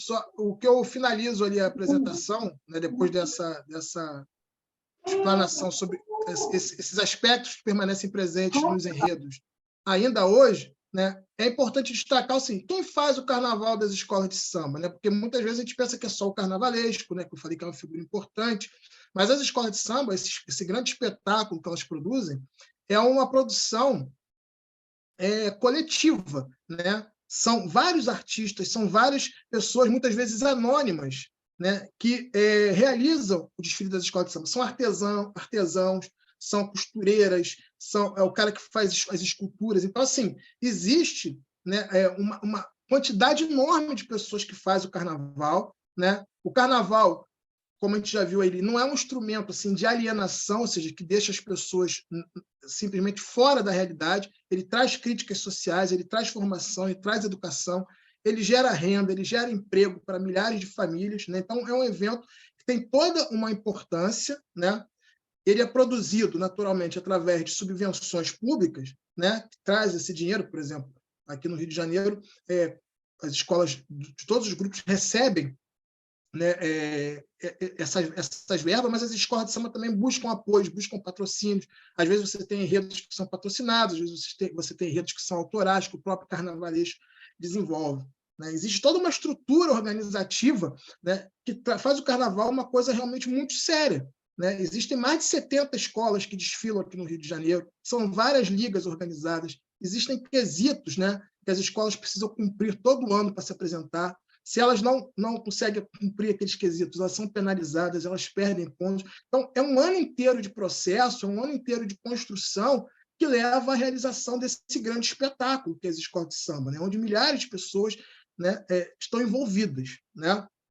E esse modelo de carnaval, né, que começou lá na década de 30, com os primeiros desfiles, né, encantou o mundo, né, e que existem escolas de samba não só em várias partes do Brasil, mas existem escolas de samba em várias partes do mundo, né, em vários países. Aí na Argentina, por exemplo, né, a gente está falando de carnaval de escola de samba para pessoas da Argentina que, óbvio, se interessam pelo estudo do português, mas que também, obviamente, se interessam pelas escolas de samba. Há alguns anos atrás, há uma década atrás, mais ou menos, tem até a imagem que estava aí, né, existia uma parceria entre a Prefeitura do Rio de Janeiro, né, e a Prefeitura de São Luís, aí na Argentina, né, que é a capital da província de São Luís, que realizou, e, se não me engano, foram 4 desfiles, né, saíam mais de 50 ônibus com pessoas aqui do Rio de Janeiro, eram mais ou menos 2.000 pessoas que iam desfilar em São Luís.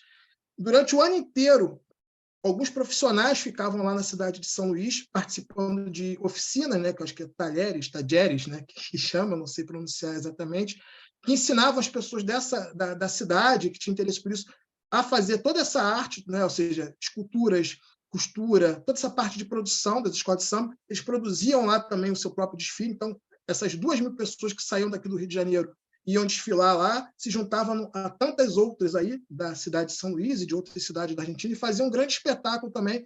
Eram 2 noites de desfiles no autódromo, né, uma pista de corrida de carros, tem até essa imagem aí.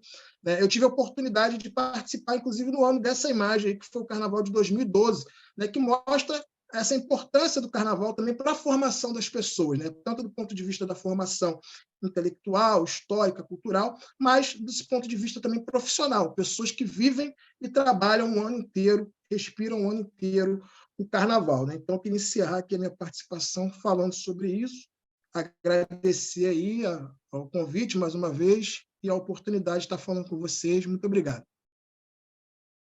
Muito bom, Fábio, excelente apresentação, excelente esclarecimento sobre como funcionam as escolas de samba, a história das escolas de samba, sobretudo a parte do enredo, né? Porque, assim, é como você falou, o enredo ele dá uma legitimidade, é usado como uma ferramenta de legitimação, de dar uma seriedade para o carnaval no momento, e também mostra como o carnaval é encarado de uma maneira séria pelos brasileiros. Não é uma festa e acabou, porque assim, o argentino gosta muito do carnaval, admira muito o carnaval brasileiro, a alegria brasileira, né? O carnaval como maior expressão da alegria brasileira, mas muitas vezes não tem a noção, a dimensão de como o carnaval é levado a sério, uma festa séria.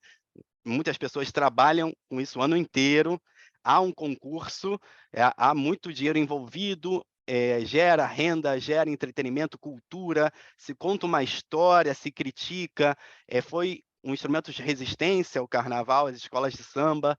Então é uma história lindíssima que você contou aí sobre as escolas de samba e que eu acho que, um pouco quebra esse estereótipo, né, de que nós brasileiros encaramos o carnaval apenas como uma festa só para sambar, porque somos alegres. E eu gosto muito de uma frase do Luiz Antônio Simas, que é um historiador do carnaval, um estudioso do carnaval, que ele fala que o carnaval para nós é uma festa de resistência, como você falou, Fábio, que não tem nada de alienada. Pelo contrário, ela já foi perseguida, ela já foi proibida muitas vezes, né, e, a gente não faz festa porque a gente é alegre, a gente faz festa porque há muita miséria, há muitas mazelas, né, então a festa vem ocupar esse lugar no Brasil também de superação, muitas das vezes, dessas mazelas, desses problemas sociais que enfrentamos, né, e como você falou, isso, o riso e o deboche, a ironia, são as armas usadas pelo carnaval. Bom, só quero te agradecer muito e quero deixar o espaço também para perguntas. Perguntas para o Fábio, aí sobre a apresentação. Eu vi que surgiram algumas dúvidas, eu e a Fátima fomos tentando aí tirar algumas dúvidas, foi de tirar o chapéu aí. O pessoal no, no chat falou que foi de tirar o chapéu. E muito bom o seu espanhol, quando você falou Tajeres, você lembrou muito bem da palavra Tajeres, não? Oficina de Eu samba. acho que é isso. Eu lembro mais porque tem o time aí, né? Da Argentina Tem o assistindo. Tajeres também. Ah, muito bem. Aí, muito interessante que a Marisa está perguntando. Eu quero perguntar o que acontece com o ganhador, a escola que ganha o concurso. Porque, assim, é uma coisa que os argentinos aqui também me perguntam muito, né? Como é o concurso, como Uhum. é feita o julgamento. Inclusive, eu separei até um vídeo para mostrar que o dia do julgamento, da apuração, que a gente chama, né? Pelo menos Rio Aham. de Janeiro, meus amigos param todos para ver a apuração. É transmitida pela Globo para tudo, na tarde, né? Na quarta-feira de cinza, se não Uhum. me engano. É. Isso é assistido por todo mundo. Todo mundo fica vendo, torcendo pelas notas. As notas são anunciadas aí ao vivo. Conta aí, Fábio, como é que é? O que acontece com o ganhador, a escola ganhadora?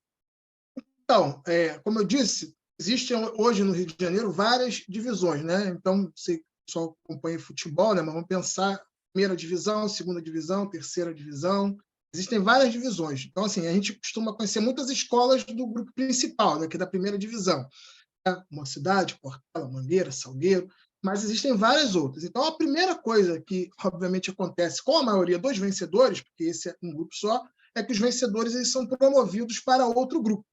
Então, por exemplo, está lá o grupo C, no grupo D, vai subir para o grupo de cima, né? Quem está na terceira, quarta divisão vai subir. Esse é o grande objetivo da maioria das escolas, né? Porque, às vezes, óbvio que o campeonato, o título, ele é importante, tá? Mas para as escolas, a maioria das escolas que não estão lá no grupo especial, às vezes tanto faz ser campeão ou não. O principal objetivo delas é ser promovido para outra divisão, para melhorar, né, a sua estrutura de desfile, para ter acesso a mais verbas, a ter mais visibilidade. O Sereno de Campo Grande, por exemplo, que é a escola que eu faço parte, né, e fui um dos compositores do samba desse ano, do samba enredo do Sereno desse ano, foi campeão da terceira divisão, vamos chamar de terceira divisão, que fica mais fácil, né, para entender. E agora ele subiu para a segunda divisão. Antes, né, até então, o Sereno estava desfilando, não é na Sapucaí, aquele palco bonitão que a gente viu lá, não é isso. Desfila numa rua qualquer aqui do Rio de Janeiro, né, que é montada uma estrutura de arquibancadas e tudo. A maioria das escolas desfilam nessas circunstâncias, não tem aquela pompa, não tem aquele glamour todo do sambódromo, né? Desfilam em condições muito precárias, a maior parte delas, né? Para a gente ter uma ideia, existem, como eu disse, mais de 70 escolas de samba no Rio de Janeiro. Dessas, só as 12 do grupo especial e as 14, 15 ou 16 da segunda divisão, que hoje se chama Série Ouro, desfilam na Sapucaí. Então, vamos botar aí 12 com mais 16, apenas 28 escolas vão desfilar na Sapucaí no Carnaval de 2024.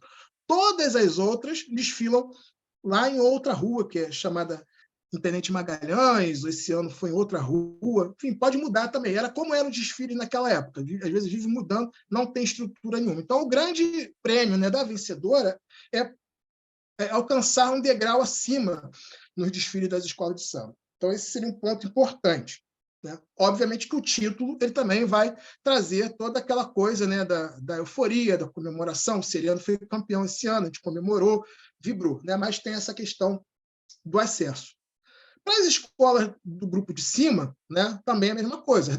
Da segunda divisão sobe a primeira divisão, e a grande campeã do carnaval, que seria do grupo especial, ou seja, do primeiro grupo, né, ela, além de ser a grande campeã do carnaval, ela tem alguns outros benefícios, né? Então, por exemplo, na hora que você vai ter divisão de cotas de participação, por exemplo, né, de direitos de arena, de direitos de transmissão, vários benefícios financeiros a escola campeã ela consegue, né, por ela ter sido campeã do carnaval, ela vai receber uma parcela um pouco maior do que as outras, recebe uma premiação, né, por ter sido campeã, e a divisão daquela verba também, de acordo com a colocação dela, né? Então, esse daí é um aspecto também muito importante.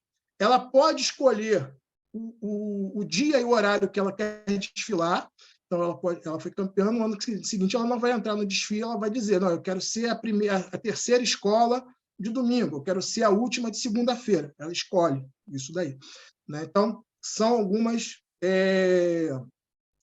aspectos importantes que dão direito, que tem direito à escola campeã. Além disso, ela tem muito mais visibilidade, muito mais acesso à mídia, né? Atrai mais patrocinadores e tudo. O julgamento das escolas de samba, como o Antônio estava falando, e eu já tinha falado um pouco assim rapidamente, ele acontece por meio de quesitos, né? Quesitos são itens de avaliação. Então, atualmente, na maioria dos grupos, né, são 9 quesitos, né? O Antônio até colocou aí: fantasia, que é a roupa, né, que é usada; harmonia. Harmonia é um entrosamento, né, entre o canto dos cantores da escola, os intérpretes, aqueles que estão cantando ali no microfone, né, com o canto da escola e a parte do ritmo, ou seja, a bateria. Isso tudo tem que estar muito bem entrosado, muito bem alinhado para ganhar nota máxima em harmonia. A gente tem a comissão de frente, que é aquelas pessoas que vêm fazendo a abertura da escola. Essa comissão de frente se transformou muito ao longo do tempo.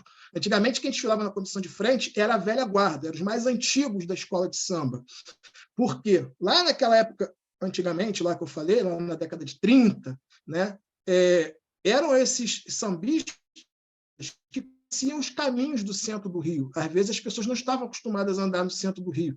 Vinha lá de Oswaldo Cruz, vinha da Mangueira, e eles conheciam já aquele caminho todo, né? Então, eles vinham na frente, aí formava essa comissão de frente. Isso foi se transformando, e hoje é um grande espetáculo de coreografia, de teatro, né, que faz a abertura, o primeiro impacto da escola na avenida. Além da comissão de frente, né, a gente tem mestre-sala e porta-bandeira.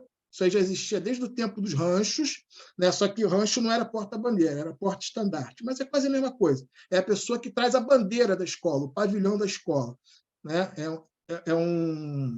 São 2 pessoas que dançam, eles não sambam, tá? Isso é muito importante. Mestre, sala e porta-bandeira não samba. Se eles sambarem, eles vão perder ponto, tá? Eles fazem uma dança específica, que é quase uma dança de corte, né? De cortejo, onde o mestre-sala ele tem que proteger o pavilhão, ele tem que exaltar o pavilhão. A porta-bandeira nunca pode deixar o pavilhão enrolar, ela tem que manter o pavilhão sempre esticado, tem que rodopiar.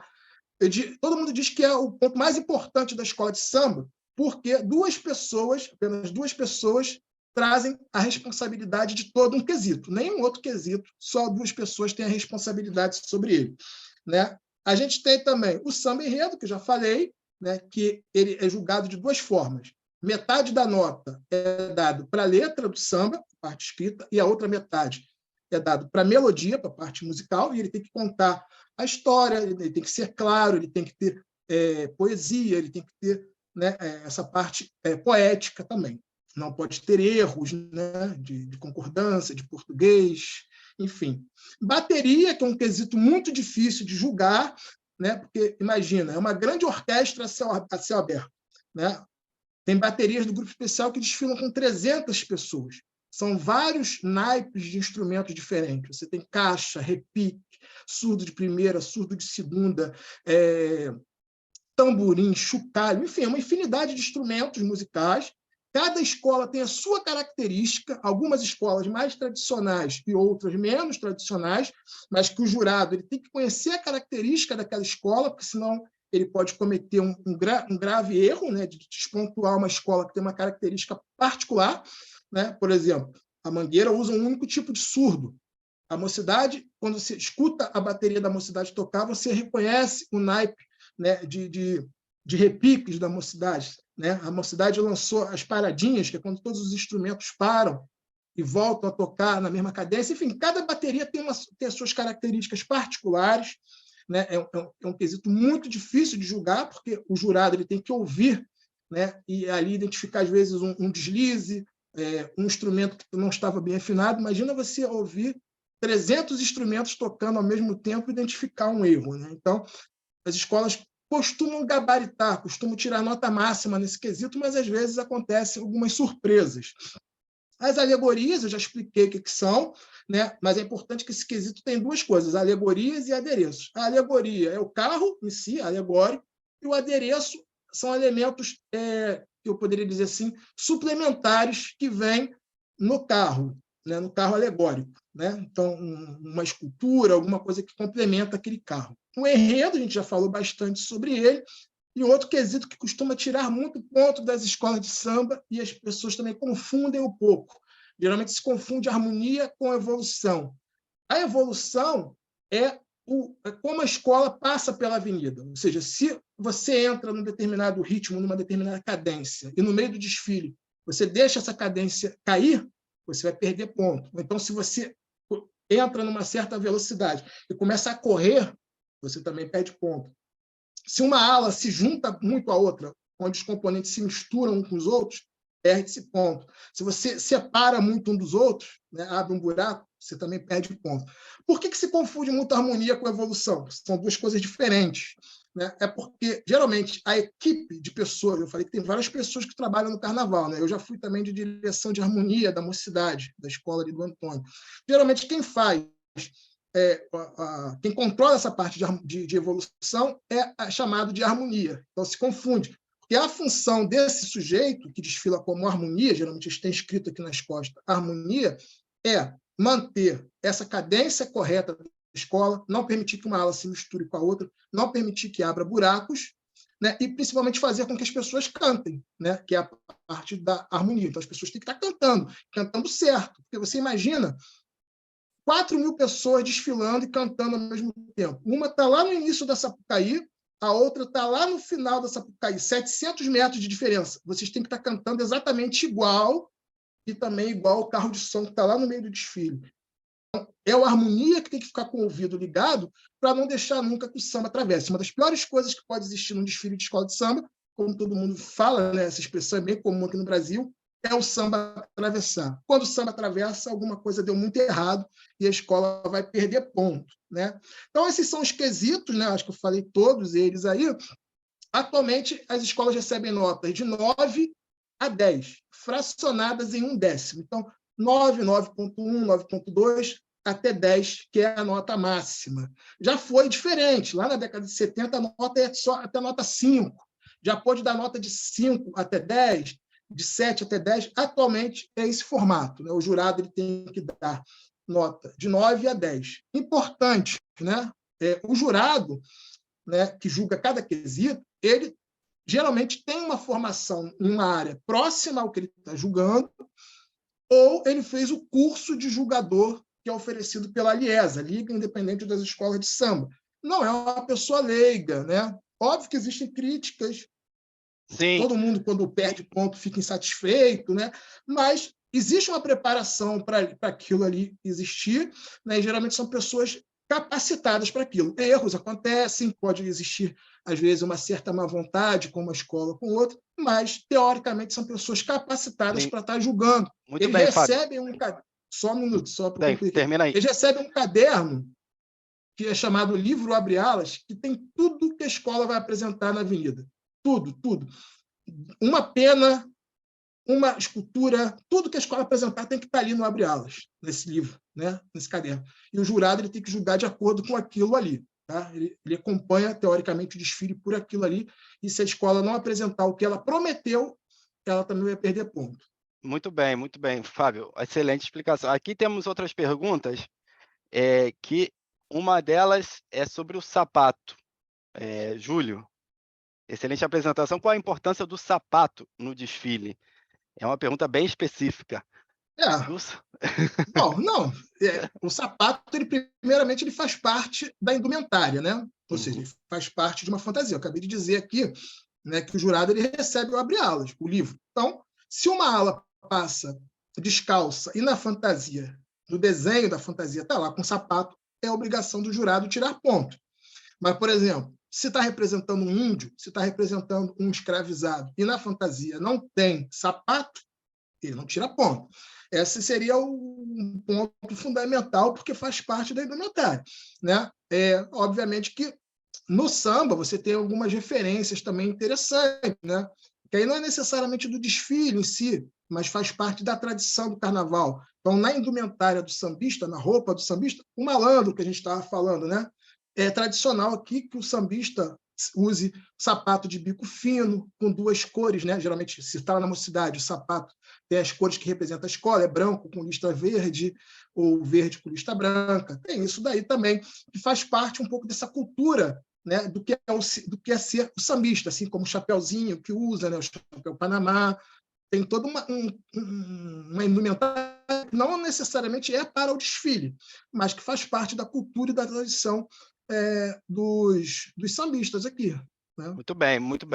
O Kevin também tem outra pergunta, que é, no caso que uma pessoa deseja entrar numa escola para dançar ou tocar, como pode fazer? Tem aulas para aprender? São de graça ou pagas? Como é que é essa questão? Olha, então, como eu disse, na verdade eu não disse, né, porque eu acho que foi a parte ali do slide que a gente tirou, e, enfim, a gente pulou algumas coisas, mas foi interessante essa pergunta que a gente pode entrar nesse aspecto. Eu disse que as escolas, né, elas se identificam, né, como quilombos de resistência, que elas têm, elas são construídas coletivamente, né? Então, assim, as escolas elas se abrem para suas comunidades. Existe, evidentemente, como a gente falou aqui antes, aspectos que afastam um pouco o sambista dos desfiles. Por exemplo, o preço do ingresso ele é caro, né? Como eu disse. Então, assim, você tem ingressos populares, mas a maior parte dos ingressos são caros para a realidade brasileira. Vou dar um exemplo aqui. A maioria dos setores de arquibancada, onde você vê o desfile, custa R$500 para um dia, né? A maior parte ali. 500 não, 250. Os 2 dias dá R$500. 250 cada dia, os 2 dias dá R$500. Se você pagar o preço da inteira. Então, assim, é um valor considerável. Então, assim, muitas pessoas não conseguem ir no desfile, assistir o desfile. Mas as escolas, elas funcionam, como eu disse, o ano inteiro. As quadras, elas estão abertas geralmente o ano inteiro. As escolas fazem festas onde elas recebem umas às outras. Elas fazem ensaios na quadra, elas fazem ensaio de rua. Enfim, é o ano inteiro. O carnaval acaba ali em fevereiro e março, em abril as escolas já voltam a fazer atividade. Então, assim, a comunidade ela participa muito dessa vida na escola de samba, né? Então, é o garotinho que desde cedo vai se interessar em ser mestre-sala, a menina que vai se interessar em ser porta-bandeira, o cara que vai querer tocar na bateria vai ser ritmista, então, o outro que vira compositor. Então, assim, o que às vezes não é nada disso, mas vai trabalhar no barracão. Hoje está muito profissionalizado a parte de realização do carnaval. Geralmente é bem profissionalizado, né? Então, assim, existem cursos onde a pessoa se especializa, se forma naquilo ali. Eu falei que tinha até cursos na Argentina, aqui também tem. Né? Então, se você quiser ser um profissional mesmo do carnaval, geralmente você vai ter que ter uma capacitação, ou de um curso que você fez, ou pela parte da experiência prática de estar ali, né, no dia a dia fazendo aquilo. Mas existem alguns setores das escolas que não são tão profissionalizados ainda assim. Por exemplo, se você quiser desfilar como diretor de harmonia, igual eu falei, né? O diretor de harmonia ele não ganha nada para ser harmonia. Muitas vezes ele tem que pagar a roupa dele, ele tem que estar na quadra toda semana ensaiando sem ganhar nada. Ele não paga, ele não ganha nada, muitas vezes ele tira dinheiro do bolso dele para participar da escola. Mas é um prazer, é um orgulho fazer parte daquela escola. Ritmista é a mesma coisa, quem toca na bateria. Então, geralmente, são espaços que têm uma participação muito grande da comunidade. Então, se você vai ali desde cedo, você aprende a tocar um instrumento, você amanhã ou depois pode tocar na bateria. Não quer dizer que você vai desfilar. que eu disse, às vezes a escola desfila com 250, 300 ritmistas, mas tem 500, 600. Então, assim, são os mais destacados que são escolhidos para desfilar. Eles não pagam a fantasia, quem desfila na bateria não paga a fantasia, mas também não é remunerado para desfilar. Ganha dinheiro, às vezes, fazendo show. Aqueles ritmistas que são mais destacados, que têm mais capacidade, às vezes vão fazer festa de casamento, festa de aniversário, fazem excursões pela Europa, excursão pela Argentina, ainda ganham um trocadinho, né? Mas, então, assim, existem espaços de participação, mas eu diria assim, que a grande proximidade das escolas, né, com as suas comunidades se dá através das suas festividades, dos seus eventos, né? Óbvio que assim, existem eventos e eventos. Então, por exemplo, às vezes, a final de samba enredo, né? Quando o samba é escolhido, né? Tem todo um concurso, né? Então, às vezes, saiu a sinopse do enredo, aquela história que eu falei aqui, e aí é liberado, né, para os compositores fazerem. E aí aparecem 40, 50 sambas concorrentes. Toda semana tem uma etapa onde os sambas vão sendo eliminados, até chegar à grande final. Aí, às vezes, na final vai 2, 3, 4 sambas. Geralmente, a final, a escolha de samba enredo, é um evento caro. Você tem que pagar muito caro para poder entrar ali. Às vezes, a comunidade não consegue entrar. Aí tem que conseguir um ingresso com o compositor que está disputando. O compositor ganha e dá o ingresso para ele lá torcer para o samba dele. Então, tem toda uma dinâmica que movimenta a escola o ano inteiro, né? Não é só no carnaval, né? Como eu falei, a realização do carnaval transcorre o ano inteiro, mas tem atividades o ano inteiro. Eu fui semana passada agora, no sábado passado, numa festa lá na Paraíso do Tuti, onde as escolas foram convidadas. O Sereno foi uma das convidadas. Isso está acontecendo o tempo todo. Agora, em junho, o Sereno também vai ter escolas que vai receber. Então, existe um calendário de eventos tão grande que, às vezes, tem 3, 4 eventos no mesmo dia. No mesmo dia que estava tendo evento no Tuti, estava tendo evento na Tijuca. Né? Isso então, é interessante, assim, Fábio, porque samba, sim, é outra ideia. Aqui no Rio de Janeiro o ano inteiro. Outra ideia que às vezes o estrangeiro tem, em geral, é que o carnaval é um mês de fevereiro, é janeiro, em fevereiro que se trabalha, que se faz tudo. Não. Na quarta-feira de cinzas, que é o dia depois de terça-feira, do último dia de carnaval, já se começa a trabalhar tudo de novo, e é o ano todo, tem etapas de produção, de enredo, de toda a concepção do carnaval, e isso é muito interessante. Infelizmente, já terminamos o tempo para perguntas.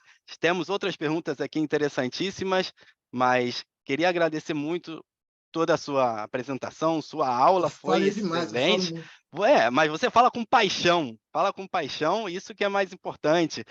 Por isso você fala assim, bastante empolgado, eu diria. Olha, o pessoal está te elogiando bastante aí no chat.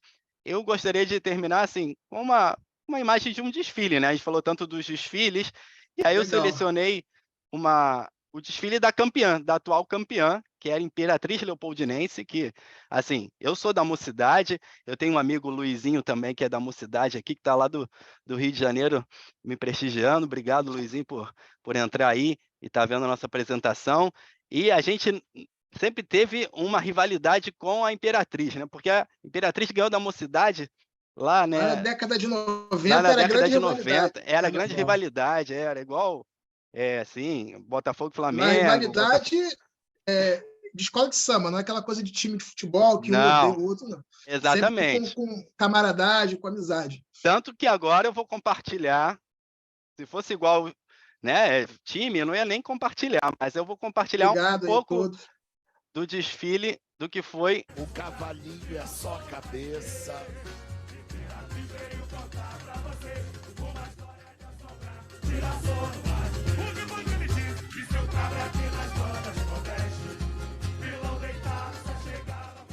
Essa aí é a comissão de frente que o Fábio falava, que é a primeira parte da escola que entra, que encena, é aquela que atua, tem uma coreografia. E a Imperatriz ganhou desfile falando sobre o Lampião, que foi o líder do movimento do cangaço no Nordeste, terra da Fátima. Os vão se movimentando, mostrando Lampião e seu bando fugindo de uma perseguição. E aí, depois de morto, o líder cangaceiro vai ao inferno e ao céu em busca do descanso eterno.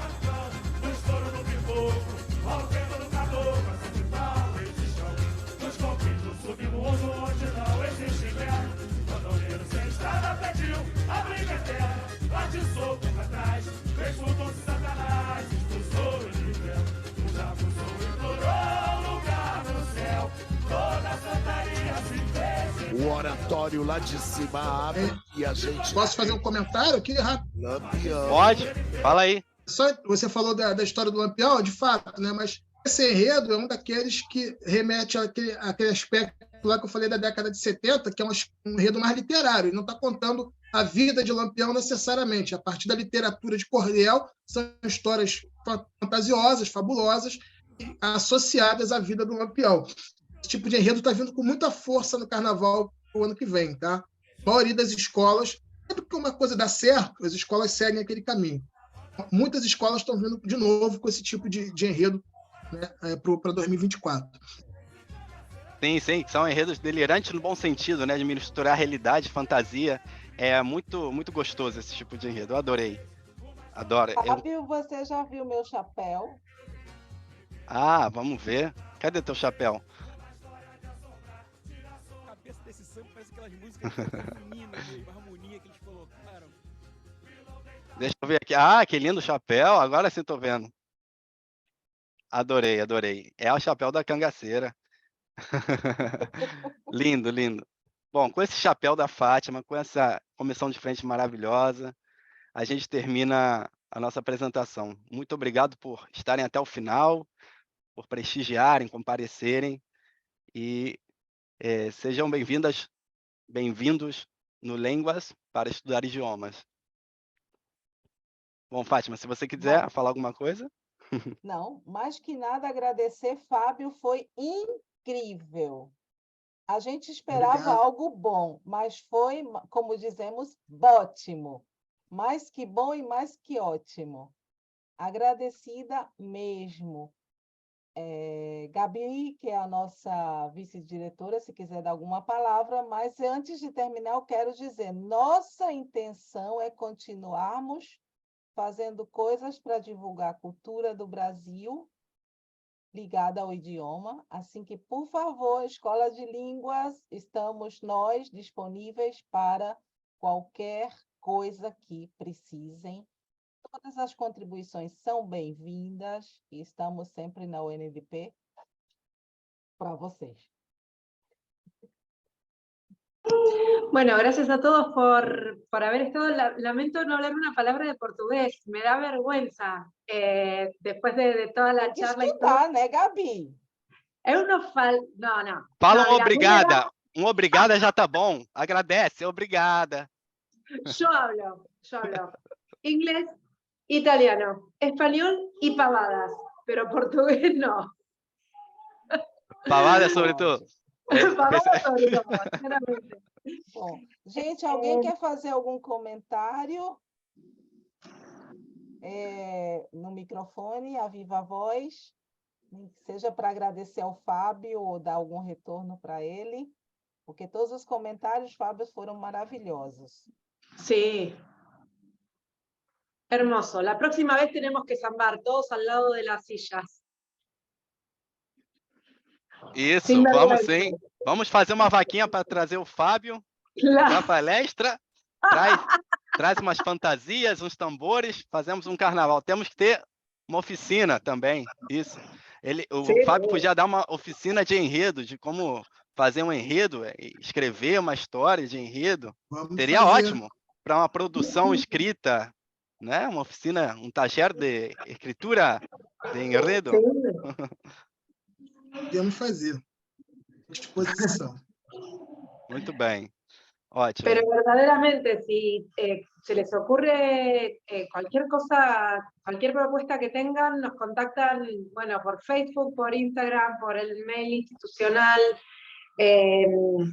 y nos encantaría escuchar de ustedes. Yo a mí particularmente, que estuve en todas las propuestas de Fátima.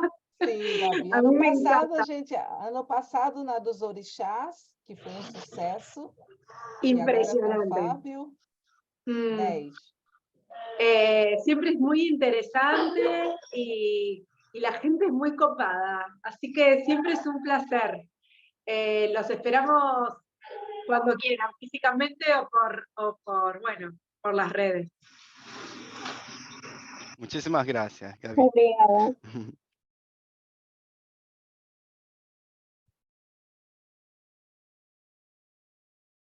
Então, sextou é quando diz vamos desfrutar, curtir a sexta-feira, o fim de semana? Vamos. Chegou o fim de semana. Bom, Fábio, muita saudade aí de você, de tudo que você apresentou, aproximou da gente, dessa cultura carioca maravilhosa que é o carnaval, que são as escolas de samba. E isso, me deu muita emoção escutar você com tanta propriedade, dando aulas e aulas e tão apaixonado pelo tema. Espero que você continue assim, firme e forte Agradeço no muito. samba. Agradeço muito e peço desculpas aí, às vezes, de falar muito rápido, falar coisas que vocês não entendem, mas, enfim. Agradeço muito, gostei muito e estou à disposição aí para qualquer coisa, tá? Obrigado, Ótimo. Fátima, Gabi, todo mundo que está aí presente. Até a próxima. Até a próxima, Fábio. Bom final Tchau, tchau. de semana. Um final de semana Tchau, para tchau. todos, todas. Obrigada. obrigada. Igualmente. Tchau, tchau.